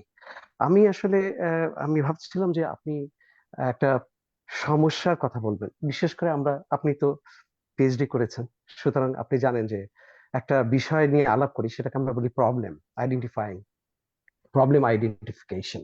তো আপনি সেই বিষয়ে, যেমন যে বিষয়টা আলাপ করছিলেন, তা আমি ভাবছিলাম যে এই বিষয়ে এই কানাডাতে আমরা যারা আছি বা প্রবাসী বা যেভাবেই আছি না কেন, তাদের এই সমস্যাগুলির কোনো সমাধান বা আপনি কোনো সমস্যা দেখতে পেয়েছেন কিনা, আপনার ওই টপিকের মধ্যেই সেটা আসবে যে এইটাই টপিক বা এইটা আলোচনা করতেছি, দিস ইজ দি প্রবলেম। তাহলে পরে হয় কি, সবাই কন্ট্রিবিউট করতে পারতো যে সেটা কিভাবে উত্তরণ সম্ভব, কিংবা সেই সমস্যার পিছনে কি কি কারণগুলি কাজ করছে। এইটা হলে আমার মনে হয় যে খুব বেশি আলোচনাটা ফলপ্রসূ হবে।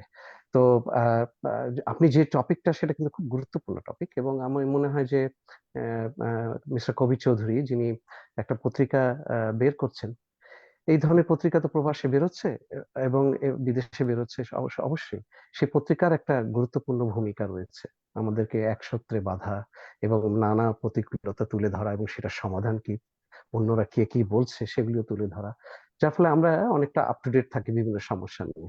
তো আমি অনুরোধ করবো যে আপনার বিষয়টা যেহেতু খুব গুরুত্বপূর্ণ, ইম্পর্টেন্ট, সুতরাং সেই বিষয়ে আপনার কি কোনো প্রস্তাবনা আছে, বা আপনি কোনো প্রবলেমের কথা তুলে ধরতে পারেন যে এই বিষয়টি বাস্তবায়ন করতে গেলে আমরা কি ধরনের প্রতিকূলতার সম্মুখীন হচ্ছি, তাহলে আলাপটা হয়তো বেশি মানে উৎসমুখী হবে, মানে যে বিষয়, because there are lot of information যদি হয়, আমরা অনেক সময় লস্ট হয়ে যাবো। আমি তো জানেন, আমি প্রায় মাঝে মাঝে একজন ভদ্রলোকের কথা আপনাকে বলি যে তার এত বেশি ইনফর্মড যে যখন তিনি আলাপ করতে যান তখন তিনি লস্ট হয়ে যান, কারণ ওই টেম্পটেশন, যে প্রলোভন, যে বিষয়গুলি তিনি জান, সেগুলি তারপর মাথায় এত বেশি কাজ করে, বারবার আসে, যে তিনি যে টপিক নিয়ে আলাপ করছিলেন সেখান থেকে হারিয়ে যান।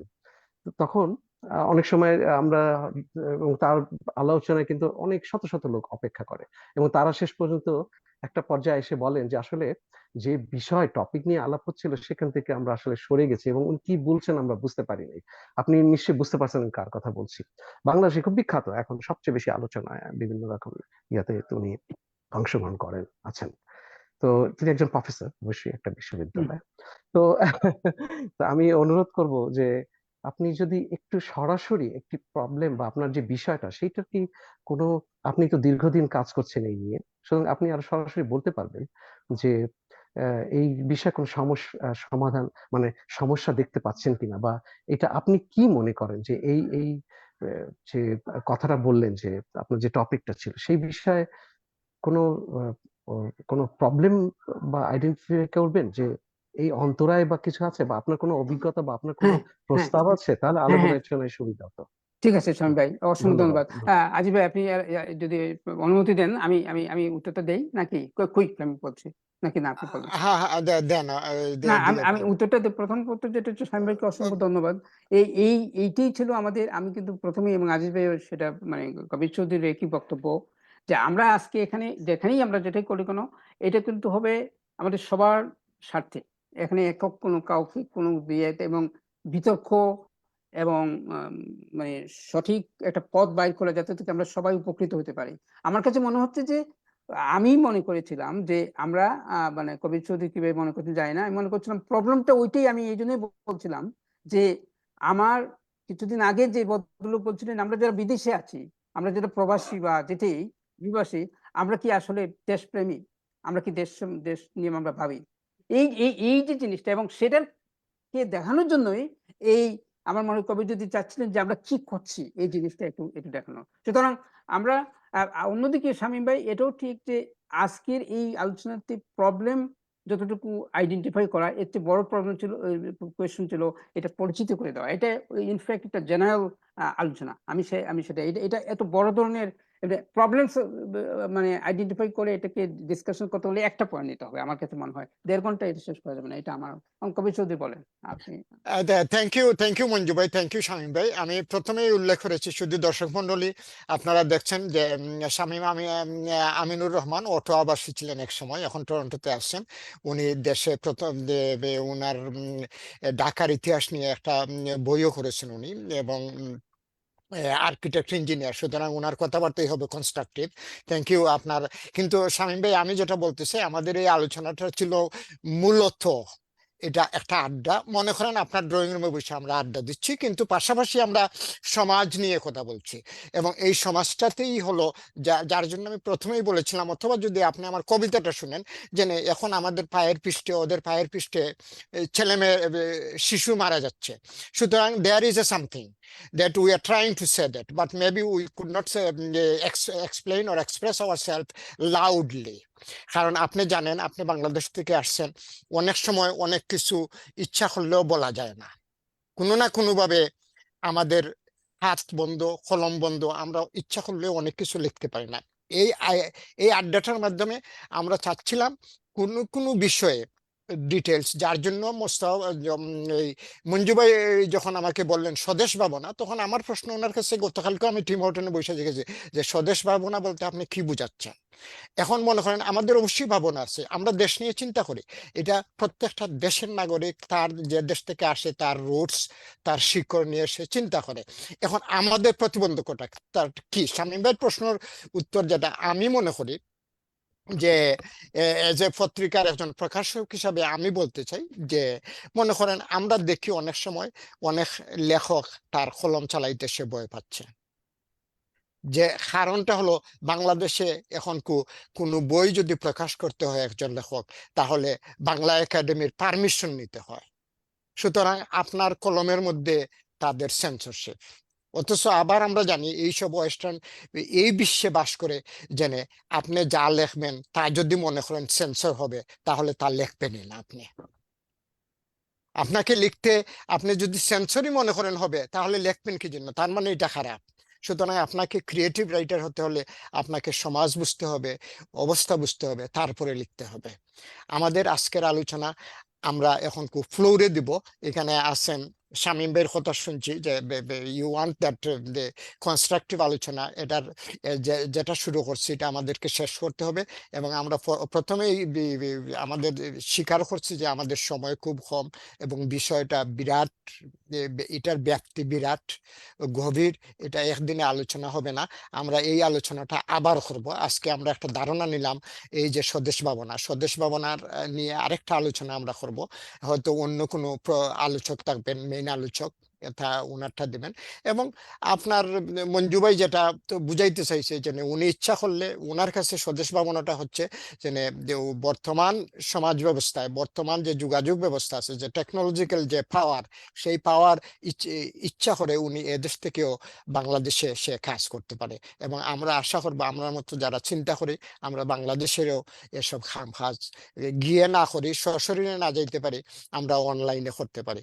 এখানে আমি দেখতেছি এখানে মানস দা আছেন এবং ফরিদ ভাই আছেন। আপনারা মনে করেন আমাদের কাছে আরো 24 মিনিট আছে, আপনারা আলাপ করতে পারেন। এবং শামীম ভাই আপনি লাস্টলি আলোচনা করবেন আবার।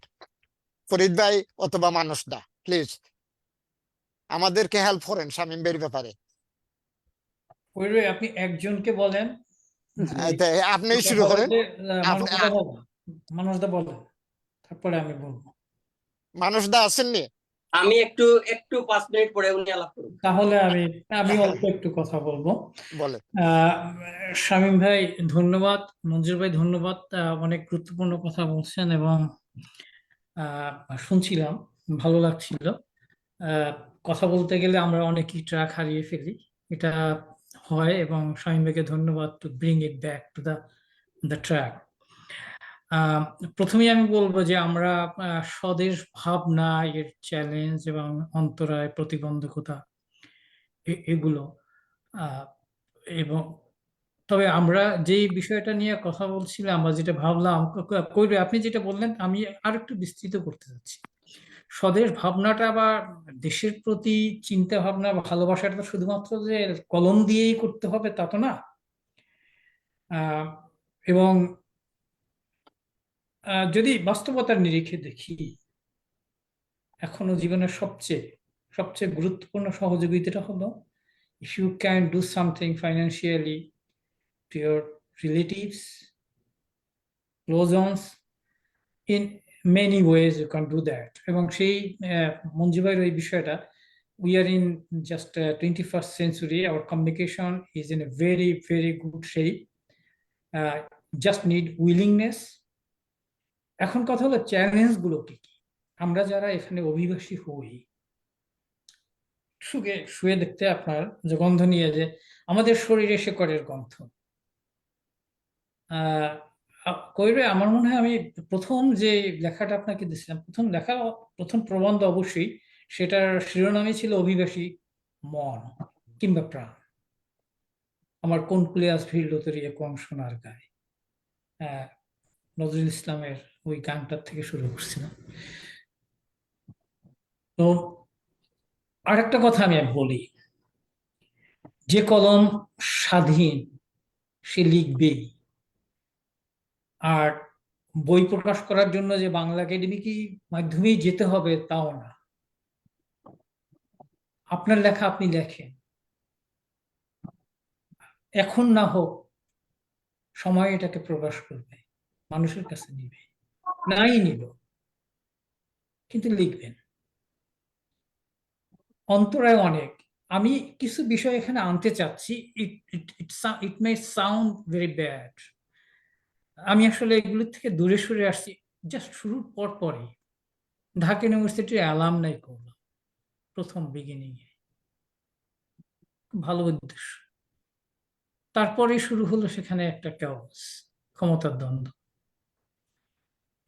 আমরা এখানে মানে আসলে স্বদেশ ভাবনাটা কি, জাতিগত ভাবে আমরা বাঙালি বলি, বাংলাদেশি বলি, আর প্রথমে নিজেদের ভাবমূর্তি এখানে বিশ্বের দরবারে, এখান থেকে আমরা সেটা করি, তুলে ধরা। এখন আমরা একটা শহীদ মিনার করতে গিয়ে যদি সেখানে this coming some negative points, people may not like it, but this is the bitter truth. শহীদ মিনার করলাম একটা আমাদের চেতনা, যেটা আসলে আমাদের সবার রক্তের সাথে মিশে আছে। হ্যাঁ, করতে গিয়ে আমরা সেখানেও দলাদলি, সেখানেও এই টরন্টোতেই হয়েছে মারামারি, পুলিশ এসে বন্ধ করে দিল। হ্যাঁ, তা আমরা এখানে আমাদের উদ্দেশ্যটা ভালো থাকে, কিন্তু আমরা গিয়ে সেটাকে আসলে আমরা কিন্তু নিজেদেরকে আরো নিচে নামিয়ে নেই। এই যে বিষয়গুলো, স্বদেশ ভাবনা আগে প্রথমেই আসলে আমাদের আত্মমর্যাদা, আমি 21শে ফেব্রুয়ারির উপরে বোধহয় আমার একটা ছিল, একটা প্রবন্ধ ছিল যে এটা হঠাৎ একটা চেতনার বিষয় না, সোডার বোতল না, এটা ধারণ করতে হবে আপনাকে ভিতরে, আপনার সততায়, আপনার জীবনযাপনে, আপনার কর্মক্ষেত্রে, সে আপনি বাংলাদেশে থাকেন আর এখানে থাকেন। রিপ্রেজেন্ট ইউর সেলফ, যেটা দেখে আর একটা দেশের বা এই দেশের যারা আছে তারা ভাববে হ্যাঁ যে না, yes is from this country and এই বিষয়গুলো। কিন্তু এগুলো এই এই ইন্ডেক্সগুলো যদি আমরা আমাদের সামনে নিয়ে আসি, তাহলে কি আমরা দেখি যে আমরা নিজেরাই কিন্তু নিজেদেরকে চ্যালেঞ্জের মুখোমুখি করে দিচ্ছি। একটা দেশকে বিশ্বের দরবারে তুলে ধরার জন্য কিন্তু আমরা বাংলাদেশে যারা আছে, mainstream is there still and it will be, but আমরা কিন্তু আরেকটা অন্যভাবে বলতে গেলে আরেকটা সুবিধাজনক অবস্থানে আছে, তাই না? তো সেটা হলো বিষয়, দেশকে বিভিন্নভাবে সহযোগিতা করা একটা বিষয়, এবং দেশের যে অনাচার হচ্ছে, যে কি বলা যায়, যে আসলে বাংলাদেশ সম্পর্কে আমরা যদি নিউজ মিডিয়ার দিকে তাকাই, কয়টা ভালো খবর ওখান থেকে উঠে আসে, যে খবরগুলো ম্যাক্সিমাম আসে সেটা হলো যে খারাপ খবর, দুঃখজনক, খুবই দুঃখজনক। নাও এবং সেই বিষয়গুলো নিয়ে যদি আমরা লিখে আমরা আমাদের মতামত তুলে ধরতে পারি এবং প্রতিবাদ জানাতে পারি, এখান থেকে আমাদের মানে দেশকে তো ভালোবাসবই, মানে এটা তো ভোলা যাবে না। এটা ছোট্ট একটা এক্সাম্পল দেয়, ভেরি পার্সোনাল। আমার মেয়েটা, বড় মেয়েটা 6 বছর বয়সে এসছে, ওর মা ওই দিন বললো, গত পরশু দিন বললো, ও মা ওকে নিয়ে একটা দোকানে গেছে, একটা মিষ্টির প্যাকেট দেখে, মিষ্টি ঘরে কেউ খায় না, দেখে বলে যে মা এটা নাও, it's made from Bagerhat. So এই যে একটা ইমোশন, এটা তো থাকবে, এরপরে কতটা প্রজন্ম পর্যন্ত থাকবে জানি না, কিন্তু এখনো তো আছে। এবং এই ইমোশনটা যখন থাকবে, এই টানটা যখন থাকবে, দেশের প্রতি আপনার ভালোবাসাও থাকবে। ভালোবাসা থাকলে এবং দেশকে, এবং সেখান থেকে সহযোগিতা এবং দেশের ভিতরে যেই কি বলা যায় যে অ্যানোমালিগুলি চলছে, এগুলির বিরুদ্ধে কলম ধরা সবই আসবে। কিন্তু সবার আগে আমি যেটা বুঝি ব্যক্তিগতভাবে, এটা আসলে আমার নিজস্ব বোধ, শুধু স্বদেশ ভাবনার ক্ষেত্রে না, মানে ইভেন একটা বিগার পেরিফেরিতে আমরা দোষ না খুঁজে, actually let's try to find our first battle is within us. হ্যাঁ, আমরা আমাদেরকে সেরকম একটা কানাডায় যে একটা সংগঠন করলাম, সেটা আপনারা ওই যে বাকওয়াক করছেন বা, এবং এর মাধ্যমে যে আপনারা যে ইয়েগুলো করছেন, এখানে টরন্টোতে অনেক সংগঠন আছে, টরন্টোতে সাংস্কৃতিক ইয়ে আছে, বইমেলা আছে, এগুলোকে হচ্ছে, এবং এগুলো আপনি সুন্দরভাবে এখানে তুলে ধরা, এবং আমাদের অন্য যাই হোক, মানে ডোন্ট ব্রিং ইউর পার্টিস একটা কমন ইভেন্টে, অন্তত এখানে এসে যে আপনি বিএনপি, আপনি আওয়ামী লীগ, এই ভাগাভাগিগুলো, এটা সব দেশ, সব জাতির মধ্যে এগুলো থাকে, কিন্তু সেটা নিয়ে অর্থাৎ কি বলা যায়, স্ট্রেট বাংলা কথাটাই বলি, নোংরামি না করা, ছোট মানসিকতা পরিচয় না দেয়া, জাস্ট এই বিষয়গুলোর ঊর্ধ্বে ওঠেন, এবং এই চ্যালেঞ্জটা আমাদের নিজেদের মধ্যে একটা বৃহৎ স্বার্থে। আমি বলবো যে এই ভাবনাটা আমাদের মধ্যে আমরা প্রথমে নেই, বিশ্বাসে নেই, বিইং এ নেই, নেওয়ার পর আমরা সেখান থেকে আগাই। এটুকু আমি বলছি। আপনাদের সবাইকে ধন্যবাদ। এর পরবর্তীতে আসলে আমরা কিভাবে করা যায়, আরো কি ডিটেলস অন্তরায়গুলো আছে, সেটা নিয়ে আমরা আবারও আলাপ করবো পয়েন্ট টু পয়েন্ট, এবং যারা এগুলির সাথে আরো সরাসরি যুক্ত আছেন, আমি তো আসলে অনেকটাই ডিটাচড, এখন আর যাই না, তো তখন কথা বলা যাবে। কে মানুষদা আসছে? না, মানুষদা মনে হয় নাই। থ্যাংক ইউ ফরিদ ভাই। আসলে আমি ওই সুযোগটা নিতে চাই, এবং আমি আগেই বলেছি যে শামীম ভাই অটোয়াতে ছিলেন, এবং শামীম ভাই আমার যতদূর মনে পড়ে শামীম ভাই একবার বা দুইবার হয়তো আশ্রমে লিখছেনও মনে হয়, একটা বা দুইটা আমার সেই সৌভাগ্য হয়েছে ওনার একটা বা দুইটা লেখা ছাপাতে পত্রিকাতে, কাগজের পত্রিকা যখন ছিল। এবং শামীম ভাই এবং প্রথম আলোতে উনি লেখালেখি করেন, এবং যে রিসেন্টলি উনি বাংলাদেশ থেকে আসছেন। এখন শামীম ভাই আপনার কাছে আপনার প্রশ্ন দিয়ে আপনার কাছে আমি উত্তরটা চাই, আপনি আমাদেরকে পরামর্শ দেন। যেটা হলো যে আমরা তো প্রথমেই বলেছি আমাদের এটা ইনফরমাল, কোনো ফর্মাল কোনো আলোচনা না, এটা এখানে আমরা আলোচনাটা করতেছি বিশেষ করে আমরা আশ্রমে যারা লেখালেখি করেন, যারা পড়েন, তাদের সাথে পরিচিত হওয়ার জন্য। এখন যেহেতু বিষয়টা সিরিয়াস, জান্নাত মনে আপা আপনাকে আজকে ফ্লোর দেওয়া যাচ্ছে না বলে দুঃখিত। উনিও শামীম ভাই দেখেন, উনিও আমাদের সাথে প্রতিদিনই তাকে আলোচনায় অংশ নেয়। আপনি আমাকে যেহেতু আমাদের কাছে 15 মিনিট সময় আছে, আপনার একটা সলিড একটা ধারণা দেন আপনি, যে কিভাবে আমরা জিনিসটাকে আগাইয়ে নিতে পারি এবং আমাদের প্ল্যাটফর্মটাকে আমরা সবার জন্য উন্মুক্ত সুন্দর একটা প্ল্যাটফর্ম হিসাবে গড়ে তুলতে পারি। শামীম ভাই প্লিজ। আমার ধন্যবাদ। একটা সেকেন্ড, একটা শুধু অনুরোধ, যদি শামীম ভাই, কবির চৌধুরী, যদি সম্ভব হয়, মানে যেহেতু 15 মিনিট আছে, যে আরো যারা আছেন তাদের সবাইকে যদি 1 মিনিট করে কথা বলতে দেন তাহলে সুবিধা হবে আর কি, মানে শামীম ভাইয়ের পরে আমি যে যাই বলতে চাচ্ছি। আমি বোধহয় 5-7 মিনিটের মধ্যে শেষ করে দিতে ওকে চাই। আমিও ওকে চাচ্ছি যে ওনারা বলুক। আমার এইটা কিন্তু মঞ্জুর ভাইয়ের সাথে এর আগে আমার কাজ করার সুযোগ হয়েছিল অটোয়াতে, এবং এই সমস্যাটা অনেক পুরনো।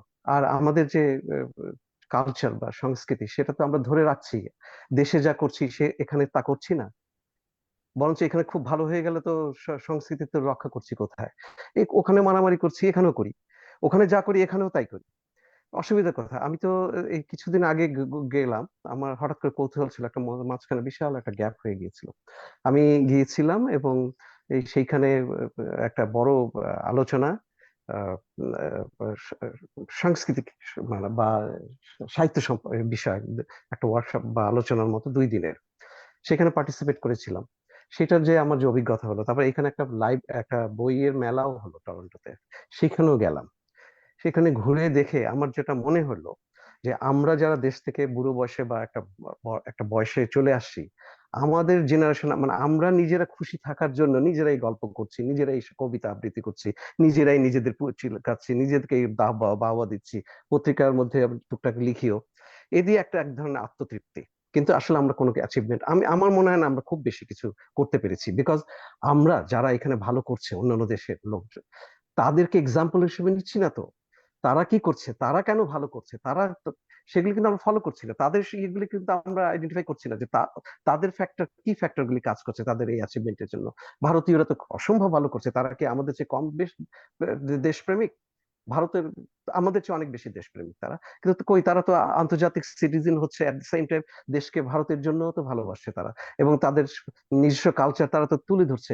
কোন জায়গায় যখন মোদি এবং যখন ইলেকশন মারামারি কত কিছু হচ্ছে, আপনি দেখেছেন এইখানে কোনো জায়গায় ওদের জাতীয় কোনো অনুষ্ঠানে ওরা নিজেরা এরকম আমাদের মতো আওয়ামী লীগ আর বিএনপি করে মারামারি করছে? সিম্পল। আমাদের চরিত্র, আমাদের যদি নিজেদের এখন আমাদের নিজেদের সমস্যাটাই আইডেন্টিফাই করা উচিত প্রথমে, যে আমাদের সমস্যাটা কোথায়। এখানে আমি নিজে অবাক হয়ে গেছি, এবং আমি একজন ভদ্রলোককে জিজ্ঞেস করলাম যে এটা তো আমরা করছি, ওইখান দেশের থেকে ছেড়ে ছেড়ে আসছি, খুব কষ্ট হচ্ছে, সেই ভুলে থাকবার জন্য এখন আমরা এখানে কবিতা লিখছি, একজন কবিতা শোনাচ্ছি, করছি, আর মাঝে মাঝে গালাগালি করছি যে ও কি লেখে। হ্যাঁ, আমি তো প্রায় রবীন্দ্রনাথের কাছাকাছি, এই যে মারামারি করছি। তো আমি দেখলাম যে না, কালচারটা তো রক্ষাই হচ্ছে, কবিরাও যে রক্ষা করছে না তা না, কবিরাও তো মারামারি করছে, তারাও তো করছে, শুধু কালচার রক্ষা হচ্ছে এখন। কিন্তু এই ভাগ্যিস যে এই কালচারটা আমাদের পরবর্তী জেনারেশনের কাছে আমরা পৌঁছে দিতে পারিনি, বিকজ তারা আমাদেরকে শোনেও না, আমাদের মধ্যে এমন গ্রেটনেস, এমন কোনো কিছু, তারা মহৎ কিছু দেখতে পায়নি যেটা অনুসরণ করার মতো। যার ফলে আমরা যেসব অনুষ্ঠান করি, এইখানে যা কিছু হয়, আপনি দেখবেন যে আমাদের ছেলেমেয়েরা আসে না।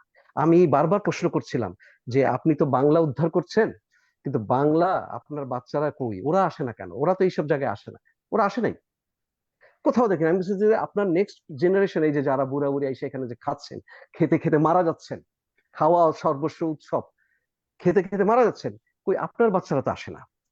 ইয়াং যে জেনারেশন যারা এই প্রবাসী বাঙালিদের, তাদের ছেলেমেয়েরা কোথায় আসে? কই আসে না তো। কেন আসে না? বিকজ আমরা আমাদের কোনো কিছু তুলে ধরতে পারিনি তাদের কাছে।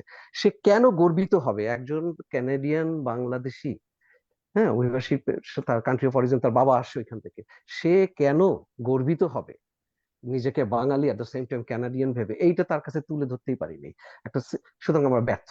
সেই ক্ষেত্রে আমাদেরকে নতুন করে ভাবতে হবে যে আমরা কি করেছি সব গণ, আমাদের পরবর্তী জেনারেশন যারা এখন থাকবে, আমরা তো কয়েকদিন পরেই তো যাবো, হ্যাঁ, বিদায় হতে হবে পৃথিবী থেকে, কিন্তু যাদেরকে রেখে যাব, তারা কি বাংলাদেশী বা বাংলার সংস্কৃতি প্রেমিক? আমার এই ব্যাপারে যথেষ্ট সন্দেহ আছে। আমরা তা তো করতে পারি না, নিজেরা মারামারি যাই করি না কেন বাচ্চাদেরকে ইনভলভ করতে পারিনি। সেইটার জন্য আমার কাছে মনে হয়েছে যে এখনো ভাববার সুযোগ আছে। এখন আমাদের ভাবা উচিত যে পরবর্তী জেনারেশনকে আমাদের ভালো কি, যেটা নিয়ে তারা গর্ববোধ করতে পারে, সেই জিনিসটা কিভাবে তুলে ধরা যায়। এবং সেটার জন্য একমাত্র বাংলাই একমাত্র মাধ্যম হবে তা নয়, সেটার সাথে ইংরেজিতেও হতে পারে। আমাদের একটা আমি এইটা আমি সমস্যাটা আপনাদের সামনে তুলে ধরলাম, নিশ্চয়ই ভবিষ্যতে আলাপ হতে পারে। আমি এইখানে একটা বাংলা সাহিত্য সম্মেলন হচ্ছিল, সেখানে আমি গিয়েছিলাম। সেটা হয়েছিল জাপানিজদের একটা, কানাডিয়ান জাপানি, ওদের একটা সেন্টার। তো সেখানে গিয়ে আমি অবাক হয়ে গিয়েছিলাম যে একেবারে তাদের নিজস্ব জায়গা, নিজেদের জায়গা, পার্কিং আছে, সেখানে একটা ছোট্ট জাপানিজ স্কুলও আছে। সপ্তাহে 1 দিন বা 2 দিন বাচ্চাদেরকে জাপানিজ ভাষাটাও শেখানো হয়। এবং সেখানে গিয়ে দেখলাম যে ওদের সেই সব বিভিন্ন হলওয়ে বা অন্যান্য জায়গায় জাপানিজ বিখ্যাত কবি, সাহিত্যিক, চিত্রকর, ফিল্ম মেকার, এদের বিশাল বিশাল ছবি এবং বিভিন্ন বর্ণনা আছে, যেখানে যে কেউ যদি জাপানিজ যারা এখানে থাকে তাদের ছেলেমেয়েরা যদি ওইখানে যায়, তারা তাদের পূর্বপুরুষ বা তাদের বাবা কোন দেশ থেকে এসেছে, তার কি কালচার, তার সম্পর্কে একটা সম্যক ধারণা তৈরি হবে। এবং সেটা নিয়ে ইনফিরিটি কমপ্লেক্সে ভুগবার কোনো সুযোগ থাকবে না, সে গর্ববোধই করবে। আমার মনে হয় যে আমাদের এখন সেইভাবে ভাববার সুযোগ আছে। এবং আরেকটা আমি জিনিস দিয়ে শেষ করি। অটোয়াতে একটা ওই যে বাই টাউন না বে টাউন, কি জানো, বাই টাউন সিনেমাটা হয় যেখানে। হ্যাঁ হ্যাঁ, বাইটা। আচ্ছা, একটা একটা একটা রেস্টুরেন্টের কাছেই, ওই ইন্ডিয়ান রেস্টুরেন্টের কাছে, সেইখানে, হ্যাঁ। তো আমরা সিতার রেস্টুরেন্টের পাশে। এক্স্যাক্টলি ওইখানে আমরা ফিল্ম হচ্ছে, তো আমরা ওই দিন বিকালে ইয়েও ছিলেন সম্ভবত, মঞ্জু ভাই ছিলেন বোধহয়, আমার এক্সাক্ট মনে নেই। আমরা একটা আড্ডা দিচ্ছিলাম, তখন দেখি পাশের টেবিলে একটা ওর মানে উচ্চারণ শুনে মনে হলো যে ফ্রেঞ্চ মেয়েটা, এবং সাথে আরেকটা ইন্ডিয়ান খুব সুন্দর দেখতে একটা ছেলে, শ্যামলা রঙের একটা ছেলে, এবং আরো কয়েকজন, এরা বসে এবং ফিল্ম নিয়ে আলাপ করতেছে। তখন মেয়েটা ওই ছেলেটাকে বলতেছে যে তুমি তো ইন্ডিয়ান, তুমি বলো যে তোমার দেশ সম্পর্কে, যে তোমাদের ভালো চলচ্চিত্র কারা করছে বা তোমাদের এখন কন্ট্রিবিউশনটা কি ওয়ার্ল্ড সিনেমায়।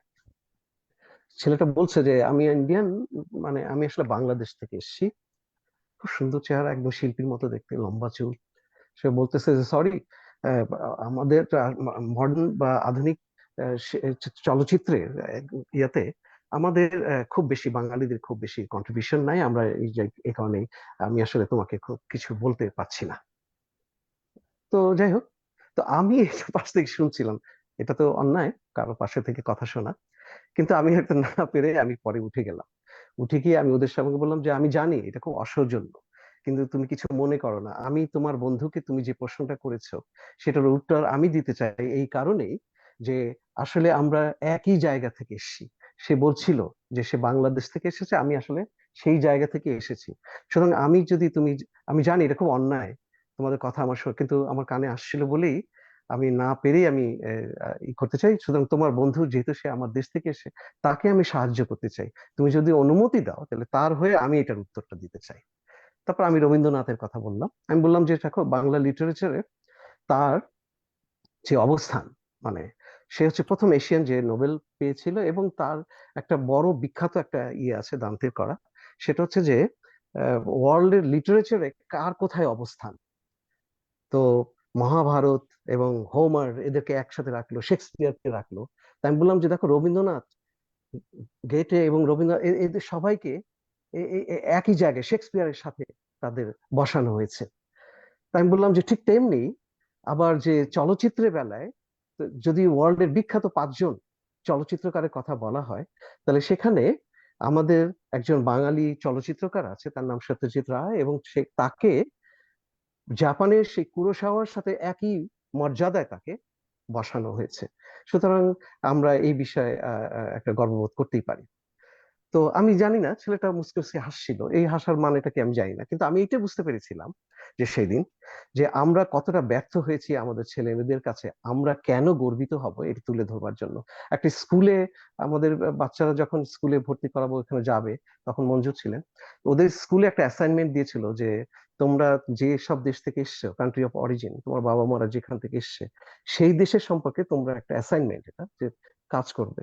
তো আমি লাইব্রেরিতে, প্যারেন্টসদের বললো যে তোমরা অবশ্যই বাড়িতে হেল্প করবে, এটা বলেছিল। তার একটা নোট দিয়েছিল প্যারেন্টসদের জন্য যে তোমরা বাচ্চাদেরকে হেল্প করো এই বিষয়ে। তো আমরা লাইব্রেরিতে গেলাম এবং আমি বাংলাদেশের উপর বই খুঁজলাম, পাচ্ছি না, একটা পেলাম। এবং আপনি অবাক হবেন যে সেটা মাত্র একজন লিখেছেন, সে হচ্ছে পাঞ্জাবি এক ভদ্র মহিলা।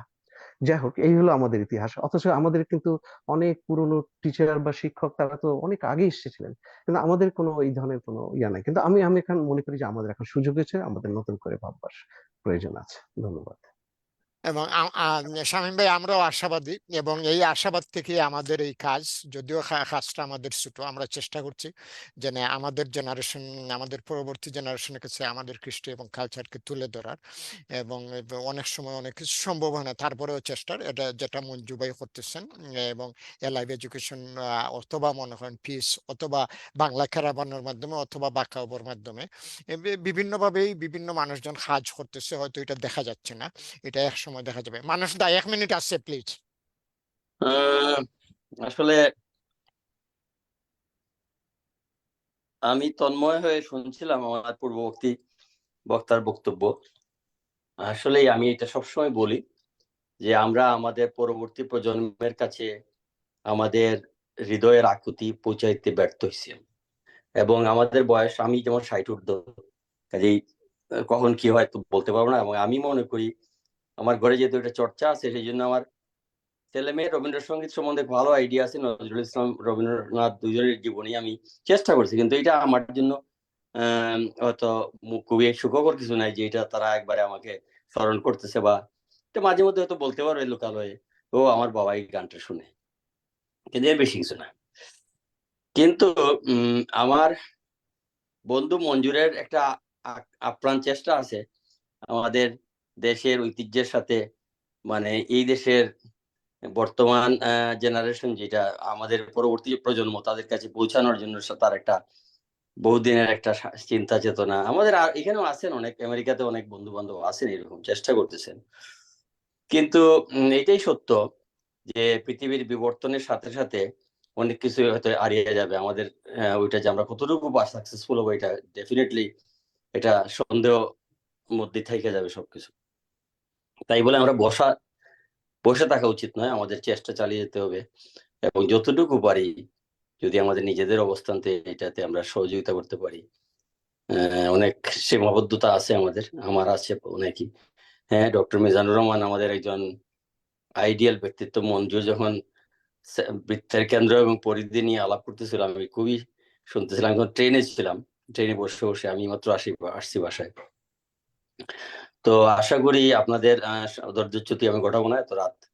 আপনারা পরবর্তীতে আমি এখানে আরো হয়তো অংশগ্রহণ করবো, আমাদের আলোচনা চলবে, এবং যে কোনো ধরনের মানে এই যে বই লেখা বা লাইব্রেরিতে গিয়ে আমাদের বই পাওয়া যায় না, এইগুলাতে মঞ্জুরের তো লিখনী শক্তি খুবই শক্তিশালী। আমি আশা করব মঞ্জুরের সাথে আরো এখানে যারা 2-3 জনের বক্তব্য শুনছি, তারা সবাই একটা একটা করে কিছু একটা লিখলে, ছোটই হোক বড়ই হোক, দেশের, বাংলাদেশের, বাঙালির ঐতিহ্য তুলে ধরা জন্য যদি কেউ কিছু করেন, দরকার হলে আমরা সবাই মিলে একটা কিছু করতে পারি। এক একটা পাগ এক একজন যদি আমরা লিখি, তারপরে এটা সংকলন, মানে একটা বইয়ের আকারে প্রকাশ পায়, এটাও খারাপ না। আমাদের বাঙালির রাইটার, বা ওই যেভাবে রাইটারদের সম্বন্ধে বা সঙ্গীত শিল্পীদের সম্বন্ধে বা পরিচালকদের সম্বন্ধে যদি আমরা কিছু করে লিখতে পারি আমাদের ঐতিহ্যকে তুলে ধরার জন্য, তাহলে মনে হয় এটা খারাপ না, এটা ভালোই একটা উদ্যোগ হবে। এবং আমাদের কবির ভাই আছেন, ডেফিনেটলি উনি আমাদেরকে এই ব্যাপারে সহযোগিতা করতে প্রস্তুত সবসময়। উনি আমাকে বলছেন লেখা দেওয়ার জন্য, আমি এখন দিতে পারিনি। ধন্যবাদ আপনাদেরকে।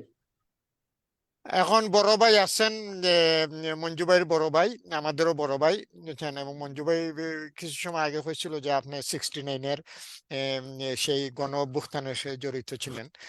আপনি যদি আমাদেরকে একটু উপদেশ দেন আমরা কি করতে পারি এই আমার ম- ভাবনা নিয়ে। আমার মনে হয় উনি চলে গেছেন, আমি তো দেখছি না না, ওনাকে। ওই আবুল হোসেন নাকি? না, না, এটা আবুল ইয়া, হোসেন আরেক ছোট ভাই আছে সে, আচ্ছা আবুল হোসেন, সে সুয়েট ফেরত। আচ্ছা হ্যাঁ, এখানে আচ্ছা। আমাদের আপনি যদি 1 মিনিটের জন্য আমাদের সিনিয়র মুক্তিযোদ্ধা নুরুল হক ভাই আছেন, ওনাকে যদি বলেন কিছু। নুরুল হক ভাই, ডক্টর নুরুল হক ভাই কই আসেনি এখন? এই যে ডক্টর নুরুল ও, হক ভাই। নুরুল হক ভাই প্লিজ 1 মিনিট আছে। আমার যান্ত্রিক গোলযোগের সমস্যা হচ্ছে, আমার কথা বলতে অসুবিধা হবে। আজকে আমাকে বাদই দেন, কারণ আমার কথা শুনতে পাচ্ছেন আপনারা? শুনছি। হ্যাঁ হ্যাঁ হ্যাঁ, তা অবশ্য ঠিকই হয়েছেন আপনি, নুরুল হক ভাই। আমাদের এটা চলমান একটা বিষয়, এটা আমরা প্রত্যেক সপ্তাহে কি করব, আলোচনা করব। এবং আমি বিশেষ করে ধন্যবাদ দেই আমাদের পত্রিকার লেখক জান্নাত মনিকে, যে আপনার কথা আজকে শোনা গেল না, অন্যদিন শুনবো। এবং আমরা আশা করব খুব শীঘ্রই এই বিষয়টা নিয়ে আবার আমরা আলোচনা করব। এবং শামীম ভাইকে আমি অনুরোধ করব যে আপনি আমাদের সেই আলোচনায় একজন বক্তা হিসাবেই থাকবেন, যে যেহেতু আপনার দুনো দেশের সাথেই, বাংলাদেশ এবং কানাডা, রিসেন্ট বর্তমান অবস্থা নখদপর্ণে আপনার, সুতরাং আপনি আমাদের আলোচনায় যোগ দিয়ে আমাদের আলোচনাকে সমৃদ্ধশালী অবশ্যই করবেন, অবশ্যই অবশ্যই। সমৃদ্ধশালী করবেন, বুঝছেন। এবং আগামী সপ্তাহে না করতে পারলে পরের সপ্তাহে করবো, কারণ আগামী সপ্তাহে আমাদের একটা আলোচনা হবে, যতদূর সম্ভব রাশেদ ভাই একটা আলোচনা করবেন, যে কানাডিয়ান। এবং এই শামীম ভাইয়ের কাছেই যেতে চাই আমি, যে না, আমরা আসলেই আমাদের টার্গেটটাই হলো নেক্সট জেনারেশন, কিন্তু আমরা এখন যে প্রসেসটা হচ্ছে যে আমরা যারা আসছি আমরা এক হচ্ছি। আপনাকে আমি বুঝাতে জি, পেরেছি? এবং আপনার হ্যাঁ একটা, হ্যাঁ অবশ্যই, এবং আপনার একটা বড় সুযোগ আছে, যেহেতু আপনার পত্রিকা আছে, আপনার হ্যাঁ সেইখানে কিছু ইংরেজি পাতাও থাকতে পারে, যদি ওরা, যেহেতু বাংলা সবাই পড়তে পারে না, বাট তো হ্যাঁ সেই কিছুটা যদি 2-1 পাতা থাকে তাহলে ওরাও পড়তে পারবে, হ্যাঁ, ওরাও এবং জানতে পারবে। এটা আপনার জন্য আমাদের ওয়েবসাইটে, কিন্তু আপনি হয়তো কাগজের পত্রিকাতেও ছিল, মনে হয় গার্ডেন কি, চিলড্রেন গার্ডেন না কি ছিল, বুঝছেন। এরপরে অনলাইনেটাতে আছে ইংলিশ পার্ট, এবং আমরা চেষ্টা করছি এই কাজটা করার জন্য। অনেক ধন্যবাদ। আচ্ছা, আমি আমি আমি হ্যাঁ, আমেরিকা থেকে বলছিলাম, একটু যদি বেদবি না করেন সুযোগ দিবেন।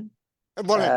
আচ্ছা, আমার সাজ্জাদ হোসেন। আচ্ছা, আমি রিসেন্টলি আসলে আমেরিকায় আসছি, বেশি দিন হয় না, 1.5 বছর হলো। বাংলাদেশে 28 বছর আমি অতিবাহিত করেছি, তার আগে ইউক্রেনে ছিলাম আমি। আমি একটু বলতে চাচ্ছি শামীম ভাইয়ের কথাটা ধরেই, শামীম ভাইয়ের কথাটা আমার ভালো লাগছে, যে নেক্সট জেনারেশন জন্য করা। কিন্তু উনি আরেকটা হতাশার কথা বলছে, যে আমাদের আসলে শেষ সময়, আমাদের চলে যাওয়ার। আসলে আমাদের শেষ সময় হলো, আমাদের কিছু কন্ট্রিবিউশন রাখার সুযোগ আছে, যেমন অনেক কিছুই আছে। আপনাদের কথাগুলি, যে নেক্সট জেনারেশনের যেটা, দুইটা জিনিস আমার ভালো লাগছে, যে একটা হলো বাংলা এবং ইংলিশ, দুইটাই কিন্তু আমাদের ছেলেমেয়েরা পারদর্শী। এবং আমাদের এখানে যারা আপনাদের অনেক আগে আসছে, তারা অনেকেই বাংলা ঠিক মতো বলতে পারে না, বা আমাদের বাচ্চারা। আবার যারা বাংলাদেশ থেকে আসছে, তারা আবার বলতে পারে। তো এইটা যে এখন আমাদের বাংলাদেশে প্রত্যেকেই বন্ধু বান্ধব প্রচুর আছে, এবং ওই বন্ধু বান্ধবের দিয়ে, ওদেরকে দিয়ে আমরা আসলে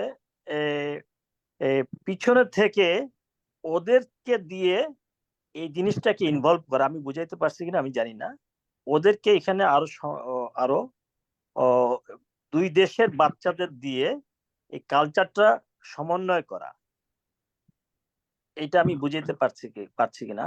আমাদের বাংলাদেশের বন্ধুরা যারা এখানে আছে, তাদের বাচ্চারা এখানে আছে, তারা অনেক অতি উৎসাহী। আমি যে বাইরে থাকি, অনেক বাচ্চারাও আমাকে ফোন করে যে এখানকার কি অবস্থা, কি খোঁজ খবর নেওয়ার জন্য। এবং তখন কালচারটা যখন মিক্সড হবে, ওই বাংলাদেশের বাচ্চাদের কালচার এবং এই দেশের বাচ্চারা যে গ্রোন হচ্ছে, যারা নাকি 5 বছর 10 বছর 15 বছর যাবত আছে, তাহলে কালচারটা বিনিময় হবে নেক্সট জেনারেশনে। এটা হলো আমার ধারণাটা। ধন্যবাদ সবাইকে সুযোগ দেওয়ার জন্য। জান্নাত মনি প্লিজ। জি, আমি বলতে চাচ্ছি যে এই যে হচ্ছে আলোচনার যে বিষয়টা আসছে আজকে, সংস্কৃতি চর্চা, তো তো যেটা এতক্ষণ আমার যেটা ইয়ে হলো যে ফ্যামিলি থেকে, আসলে ফ্যামিলি থেকেই এই চর্চাটা শুরু হোক। মানে আপনারা যারা প্রবাসী আছেন তাদের ছেলে মেয়ে, তো ছেলে মেয়ে বিভিন্ন প্রতিষ্ঠানে পড়াশোনা করে বা বিভিন্ন তারা সার্কেলে যায়, তো তাদের মাধ্যমে তাদের বন্ধু বান্ধব, তাদের আত্মীয় স্বজন এইভাবে ছড়িয়ে যাওয়াটা আসলে চর্চাটা আসলে ফ্যামিলির থেকে প্রবাসীদের। আমরা এখন ওল্ড হয়ে গেছি, কিন্তু আমাদের বাচ্চারা যারা আসছে তাদের মাধ্যমেই আসলে আমরা শুরু করি চর্চাটা, তাদের মাধ্যমেই আসুক। এটা যে তাদের বন্ধু বান্ধব, তাদের সার্কেল বিভিন্ন জায়গায়, মানে আমরা যে বাঙালি, আমাদের প্রবাসীদের পরিবার থেকেই শুরু হোক এটা। এক্স্যাক্টলি, পরিবারের এক্স্যাক্টলি। সন্তানদের মাধ্যমে ছড়িয়ে যাক আগে, এটাই থ্যাংক ইউ, বলতে চাই। থ্যাংক ইউ জান্নাত মনি। নুরুল হক ভাই, আপনি, আমি টাইম বাড়াইয়া দিছি, আপনি না না না, বলতেছেন। আমি আমি না আমি না, আমি আমি গোছালো বক্তব্য বলতে পারবো না। আমার আমার যান্ত্রিক গোলযোগ ছিল। আমি মোটামুটি একটা মানে বেশ সময় পরে আমি জয়েন করছি, আমি পুরোপুরি শুনিও নাই। আমার যান্ত্রিক গোলযোগের সমস্যা ছিল। তো আপনারা বলছেন বাংলাদেশ থেকে আসলে ছেলে মেয়েরা বাংলা বলবে। আমি আমি আমার নিজের আত্মীয় স্বজনের মধ্যেই, মানে আমরা যারা মধ্যবিত্ত তারা বাংলা বলে না, বাংলা বলতে পারে না, এই বাংলাদেশ থেকেই। হ্যাঁ, আপনি এখানকার কথা বলছেন। আমি লিখেছিলাম একজনের কাছে, আমারই এক আত্মীয়, কে বলে, সে মেডিকেলের ডাক্তার। তাকে বলেছিলাম আমি যে আহ, আপনার বার্তা আমার ঘাটে নোংর করেছে। এই কথা সে বুঝতেই পারে নাই। এই কথা সে বুঝতে পারে একদম নাই। মানে হোয়াট ডাজ ইট মিন? যথার্থ, আমাকে ইংরেজিতে সে যথার্থ, বলছে, আমার আর কি, হোয়াট ডাজ ইট মিন? তো আপনি বলবেন যে যথার্থ। শুধুমাত্র আমাদের এখানে, সারা দুনিয়া যে বাংলাদেশেও একই সমস্যা। বাংলাদেশের সমস্যা আরো বেশি, স্যার, কারণ হ্যাঁ, হচ্ছে এটা বাংলাদেশে আরো বেশি, এটা আমি আরো দেখেন, বেশি। খুব অল্প এক সেকেন্ডে শেষ করবো, এক সেন্টেন্সে, তাহলে, কারণ এটা বেশি বলা যাবে না। হ্যাঁ, এখানকার বিশেষ করে কানাডায় ইয়াং ছেলে মেয়েদের সাথে, যাদের সাথে আমার কথা বলার সুযোগ হয়েছিল, যারা এইখানে জন্মেছে বা এইখানে বড় হয়েছে, এবং আমার ধারণা, আমি যতটা বুঝতে পেরেছি, বাংলাদেশের ছেলেমেয়েরা এইখানে এসে তার পরিবেশ নষ্ট করে দিচ্ছে এখানকার বাচ্চাদের। খুব দুর্ভাগ্যজনক হলে এটি সত্য। যত গাড়ি অ্যাক্সিডেন্ট, দুর্ঘটনা ঘটে, যেসব ল্যাভিশ খরচপত্র হয়, এগুলি ওরা এখানকার বাচ্চারা দেখেও না জীবনে। এখানকার বাচ্চারা একদম বাচ্চা, এখানকার বাচ্চারা বাচ্চা হয়েই জন্মায়, যার ফলে এরা বাচ্চাই থাকে। আমি যদি বলি পূর্ব দিক থেকে সূর্য উঠবে না পশ্চিম দিকে সূর্য উঠবে, ওরা তাই বিশ্বাস করে, কারণ ওরা বুঝতেই পারে না যে একটা লোক কেন মিথ্যা কথা বলবে বিনা প্রয়োজনে। সুতরাং আমাদের দেশ থেকে যারা ইয়াং, যে এখন যেসব বাচ্চারা আসছে, তাদের সাথে এইখানকার যারা মানুষ হচ্ছে বাচ্চারা, তাদের সাথে বিশাল পার্থক্য। এরা একসাথে গল্প করতে পারে না, একসাথে কমিউনিকেট করতে পারে না, বিকজ এদের চিন্তাধারা একেবারে এই দেশীয়। আর এখন যারা আসে বড় লোকের ছেলেমেয়েরা প্রচুর টাকা পয়সা নিয়ে এসে পোর্শে গাড়ি কেনে, ওই কারে, তাদের চরিত্র, তাদের ইয়ার কালচার আর এই ছেলেমেয়েদের কালচার এক না। সঙ্গে আপনি একটা মারাত্মক ভুল করেছেন এখানে, কখনোই তাদের, এবং আপনি এখানকার বাচ্চাদের জিজ্ঞেস করলে দেখবেন এগুলিতে এখন অন্যদিকে চলে যাচ্ছে। এরা এখন পছন্দ করে না সেই সব বাচ্চাদের সাথে মিশতে, বিকজ ওরা বলে যে বাবা ও কথা বুঝতে পারছি না, বা ও এরকম করে কেন, বা ও এত কস্টলি জিনিসপত্র কেন খরচ করছে, কারণ এগুলি তো বোঝানো যাবে না, এটা বলতে পারবো না। ওরা তো জানে না বেগম বাজার কাকে বলে। হ্যাঁ, সেটা তো আমরা জানি বাংলাদেশে যারা থাকি। সুতরাং এই বাচ্চারা যার ফলে অদ্ভুত অদ্ভুত প্রশ্ন করে, কারণ ওরা তো দেখে নাই যে এইখানে যে এইরকম চাইনিজদের দেখেছে যে হংকং ইয়া থেকে এসছে, প্রচুর টাকা নিয়ে আসছে। হ্যাঁ, কিন্তু বাংলাদেশও যে এখন এরকম হচ্ছে, এরকম এসে প্রচুর টাকা, এবং তারা যে টাকার কোনো সমস্যাই না, বাবা পাঠাবে, এটা তো ওরা বোঝে না, এটা তো ওরা জানে না। সুতরাং ওদের কালচার এদের কালচার কিন্তু একটা পার্থক্য। সেটা যাই হোক, আমি মনে করি যে এখন আমাদের এই দেশের যারা বাচ্চারা আছে তাদেরকে পরবর্তী যে আমাদের আর কেন তারা গর্বিত হবে আমাদের সংস্কৃতি বা আমাদের ভাষা নিয়ে, সেই জিনিসটা তাদেরকে বুঝিয়ে দেওয়ার দায়িত্ব আমাদের। আর আমাদের হতে হলে পরিবার থেকেই, পরিবার থেকে। আমাদের যদি হয় এই দায়িত্ব, তাহলে আমি অবশ্যই বলবো যে মঞ্জুর ভাই একটা এই আলোচনার মাধ্যমে যেভাবে একটা স্কুল খোলেন, গার্জিয়ানদের, মানে আমাদেরকে কিভাবে শিক্ষা দেওয়া যায়। কারণ বাচ্চাকে আমি যখন শিখাবো, তখন তো বাবা মার আগে শিখতে হবে জিনিসটা, যে কিভাবে বাচ্চাকে শিখাতে হয়। হ্যাঁ, আমরা ভুল শিক্ষা দিচ্ছি। সুতরাং আগে বাবা মাদের যদি আপনি গাইড করতে পারেন, তাহলে বাচ্চারা এমনি ভালো হলো, ভালো বুঝবে। এখানে আমাদেরকে আমরা কতজন আপনি জিজ্ঞাসা করে দেখবেন, আমাদের গার্ডিয়ানদেরই আপনি জিজ্ঞাসা করেন না, আপনি তো টিচার, জিজ্ঞেস করেন যে কেন আমি গর্ববোধ করব, কেন আমি গর্বিত বাঙালি হব, আপনি দেখেন কি উত্তর আসে। সরি আমি এইভাবে বলছি, কিন্তু কারণ এটাই বাস্তব সত্য। সুতরাং আপনি টিচার হিসাবে বা এই যে প্ল্যাটফর্ম, এই আলোচনার মাধ্যমে আমাদের বা অভিভাবকদের কি করণীয়, কি করা যেতে পারে, আমরা কিভাবে আমাদের এই বার্তাগুলো শামীম আমাদের ভাই পরবর্তী জেনারেশনের কাছে পৌঁছে দিতে শামীম পারি, ভাই সেই শামীম ভাই একটা বিষয়ে বরঞ্চ একটা পদক্ষেপ নিই। একটা মিনিট শামীম ভাই, তাহলে কি আপনি আমাদেরকে প্রপোজ করতেছেন অথবা বলতেছেন যে না, স্বদেশ ভাবনা না বাইবা বিদেশ ভাবনাটাই এই আলোচনার মুখ্য বিষয় হোক?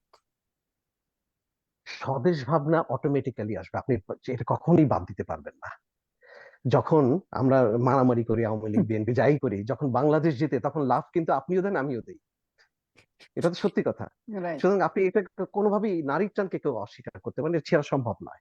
সুতরাং সেটা নিয়ে আর আমাদের মাথা ঘামানোর কোনো প্রয়োজন নেই। স্বদেশ ভাবনা প্রচুর লোক আছে তারা ভাবছে, স্বদেশ ভাবনাই আপনার সেটি যথার্থ স্বদেশ ভাবনা হবে যদি আপনি আপনার পরবর্তী এইখানকার প্রবাসী জেনারেশনকে স্বদেশের ভালো দিকগুলি তাদের কাছে তুলে ধরতে পারেন, তাহলে সেটাই হবে স্বদেশ ভাবনার সবচেয়ে বড় দায়িত্ব সাধন করা।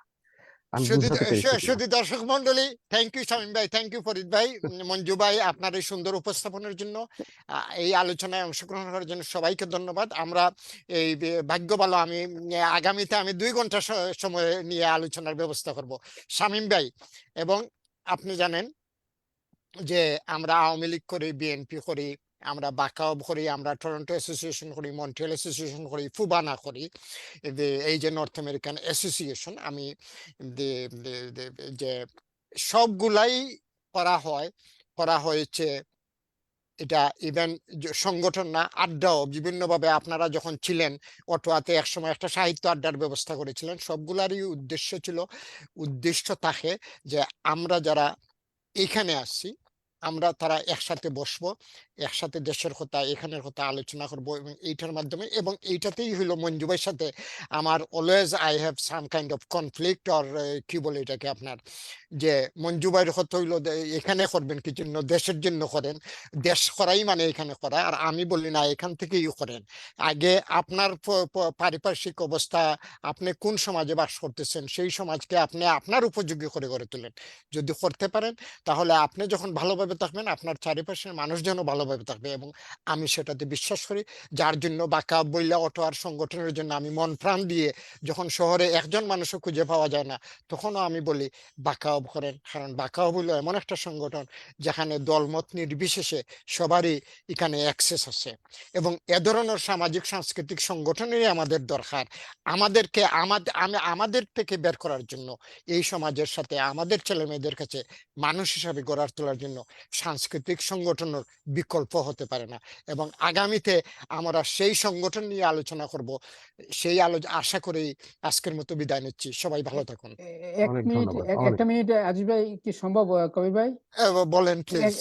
আমি কিছু বলবো না, আমি অত্যন্ত কৃতজ্ঞ বিশেষ করে স্বামী ভাইয়ের কাছে। স্বামী ভাই সঠিকভাবে আমাদের আলোচনাটাকে আরো অর্থপূর্ণ, আরো যাকে বলে ইফেক্টিভ করার যে করার চেষ্টা করেছেন। সেটা হচ্ছে, আমি শুধু বলবো, আমার আরেক বন্ধু আসছেন বাংলাদেশ থেকে, উনি একটু মাহমুদ ভাই, উনি সাইকোলজিস্ট, উনি আমার সাথে খুবই ঘনিষ্ঠ, আমরা পরিচিত। তো আপনি কি উনাকে 1 সেকেন্ড কথা না বলতে না 1 সেকেন্ড নাই, 15 মিনিটের বাড়ানো হয়েছে, যথেষ্ট সময় কথা হইতে চান কথা হইতে পারেন। মাহমুদ ভাই কথা বলবে এখন এটা খুলে দেওয়া হয়েছে কথা এখন, ঠিক আছে। কিন্তু মনে রাখবেন এটা রেকর্ড হচ্ছে, অসুবিধা নাই। মাহমুদ সাহেব আলোচনা করেন। মাহমুদ, আচ্ছা, আমি বিদায় নিলাম কবির ভাই। ওকে ফরিদ ভাই, লেখা পাঠাইয়েন। ধন্যবাদ। ভালো থাকবেন সবাই, শুভকামনা সবার জন্য। আমরা মাহমুদ ভাইয়ের কথা শুনবো। আসসালামু আলাইকুম। আপনার ভিডিও অন করতে পারবেন না? আপনি তো হ্যান্ডসাম মানুষ, দেখি আপনার চেহারা। ভিডিও অন মানে হয়েছে কি, আমি ওই কালকে অনেকগুলো কাজ ছিল শেষ করতে করতে আবার ভোরবেলা ঘুমিয়ে এই জাস্ট অসুবিধা নাই, ঠিক আছে, আমি বলবো। আমি এক্সট্রিমলি সরি, আমি আরেকটা হয়তো ইয়ে করবো আর কি। হ্যাঁ, থ্যাংক ইউ আমাকে একটু কথা বলার জন্য দিয়েছেন, এবং একটা খুব সুন্দর এবং সময় উপযোগী একটা আলোচনা আজকে হচ্ছে, আমি শুনছি। হ্যাঁ, আমি পুরাটাই মোটামুটি পুরাটাই শুনেছি আর কি। হ্যাঁ, এবং সবার ভিউ দেখেছি, শুনেছি।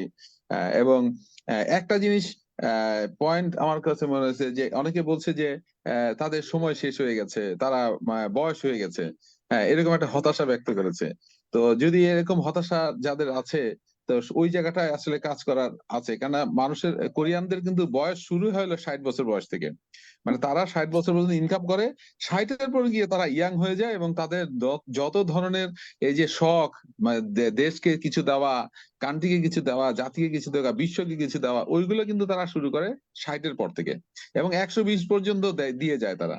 তো আপনারা যেখানে যারা আছেন তারা একটা পর্যায়ে চলে আসছেন, এখন কিন্তু আপনাদের দেওয়ার সময় শুরু হয়ে গেছে। হ্যাঁ, এবং এই দেওয়াটা জন্য একটা আন্দোলন আমি চেষ্টা করছি, সেটা হচ্ছিল যে আপনারা কিন্তু সবাই অনেক মেধার অধিকারী, এবং আল্লাহ বা সৃষ্টিকর্তা যেটাই বলি না কেন, আপনারা কিন্তু সেই স্টোন নিয়ে বসে আছেন, আপনাদের নিউরনের ভিতরে মানে গিজ গিজ করছে নলেজ এবং ইনফরমেশনে। হ্যাঁ, তো এই জিনিসগুলো স্প্রেড হওয়ার জন্য এই যে একটা প্ল্যাটফর্ম আপনারা করেছেন, এটা একটা হচ্ছে, এইটা রেগুলার থাকুক। হ্যাঁ, এবং এটা যেন আমাদের দেশের ছোট ছোট স্কুলগুলোতেও যেন তার বাচ্চারা যেন আপনাদের সংস্পর্শে পায়।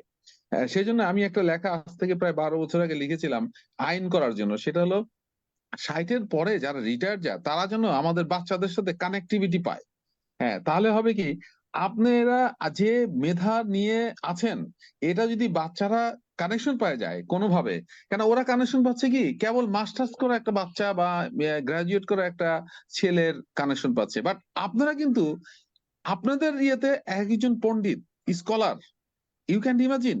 হ্যাঁ, সেইখানে যদি কানেকশন হয় যে ওই বাচ্চারা আপনাদের সাথে কানেকশন, ওই ইন্টারমিডিয়েট পাস করা একটা বাচ্চা, একটা বাচ্চা বলছে, একটা ভদ্রলোক, সে একটা বাচ্চাকে যা শিখাবে, আপনারা সেটা শিখাবেন আরো সহজে, আরো সুন্দর করে। হ্যাঁ, কয়েকদিন আগে ইন্ডাস্ট্রিয়াল রিভলিউশন সম্বন্ধে মঞ্জুর ভাই আমাকে একটা খুব সুন্দর একটা বক্তব্য দিলেন। হ্যাঁ, আমি এটা না, আমার মাথায় এত সুন্দরভাবে আছে, আমি সারা জীবনের মানে সকল জ্ঞান খুলে দিয়েছে ওই একটা আলোচনায়, ছোট্ট, মানে বেশি না, এই ধরেন 10 মিনিট ছিল। হ্যাঁ, 10 মিনিট না, 5-7 মিনিট ছিল। হ্যাঁ, তো এখন আমি ওইটা আবার এখন অনেক জায়গায় বক্তব্য দিচ্ছি, হ্যাঁ, এবং রেফারও করছি। তো এখন আমি এই আলোচনায় দেখলাম যে অনেকে অনেক জায়গায় মানে অনেক রিচ সবাই।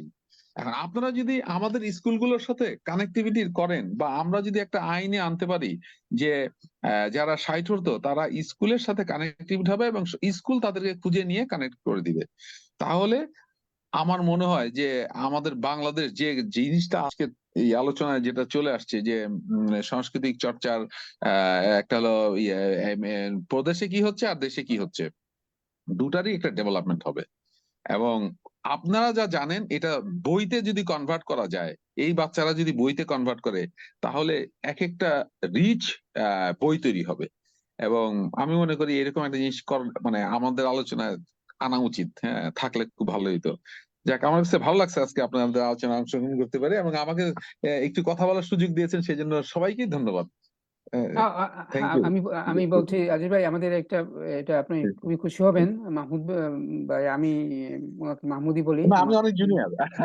হ্যাঁ, অত জুনিয়র না, জুনিয়র যাই হোক, উনি একজন শিক্ষক, আবার ফাইন্যান্স মানে স্পেশালিস্ট, অনেক অনেক ধরনের ওনার ব্যাকগ্রাউন্ড। তবে উনি শিক্ষকতাও করেন, এবং উনি একজন সাইকোলজিস্ট। হ্যাঁ, তো সবকিছু মিলে এটা আমাদের অত্যন্ত আমি অত্যন্ত ভালো লাগছে আর কি, যে আমাদের একটা ডাইভার্স একটা টিম আমাদের হচ্ছে। এবং আমি মনে করি তার বিশেষ করে স্বামী ভাইকে দেখে তো বুঝতে পারছেন আমি কত খুশি। মানে আমাদের পুরানো যে কানেকশনটা, আবার ওনার সাথে আমার কানেকশন আছে, কিন্তু মাঝে মধ্যে উধাও হয়ে যায়, আমিও উধাও হয়ে যাই, উনিও উধাও হয়ে যায়, এটাই রিয়ালিটি আজকের পৃথিবীর, কিছু করার নাই। তবে আমরা কাজ চালিয়ে যাব। অসংখ্য ধন্যবাদ আমার কাছে মনে হয়েছে, এবং আমাকে আবারও অসংখ্য ধন্যবাদ আমাকে সুযোগ দেওয়ার জন্য। আমি জানি অনেক লোকজনই আজকে আসার ইচ্ছা ছিল, কিন্তু আজকের কনসেপ্ট যেটা ছিল অটোয়াতে, এটার কারণে হয়তো অনেকে ঢুকতে পারেনি। ধন্যবাদ। আর শেষ করার আগে আমি একটু অনুমতি নেই কবির ভাই এবং আপনার সবার, সেটা হচ্ছে যে আপনি কবির ভাইকে অনেক ধন্যবাদ যে এমন একটা প্ল্যাটফর্ম তৈরি করবার জন্য, এবং সেটা উনি দীর্ঘদিন ধরে চালিয়ে যাচ্ছেন, এটা একটা বিরাট বিষয়, অবশ্যই অনেক বছর।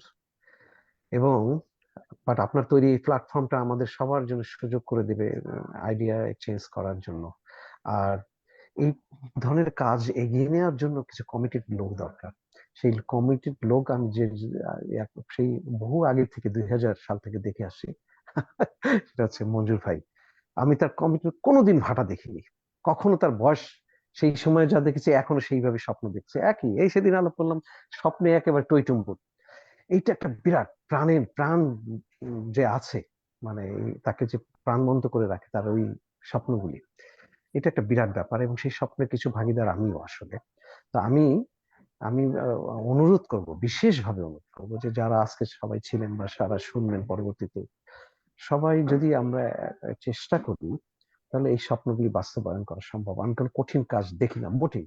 এই জেনারেশনকে অবশ্যই ইনভলভ করা যায়, পরবর্তী জেনারেশনকে, সেটার জন্য একটা ডিজাইন কিভাবে করে সেই জিনিসগুলি, সেটা আমার মনে হয় যে আমরা কিছু কিছু জানি এবং সেটা অবশ্যই সম্ভব। তার কিছু পরীক্ষা নিরীক্ষা করে আমি নিজেও দেখেছি ঢাকাতে বা অন্যান্য জায়গায়, সেক্ষেত্রে যে কাজ হচ্ছে হয়।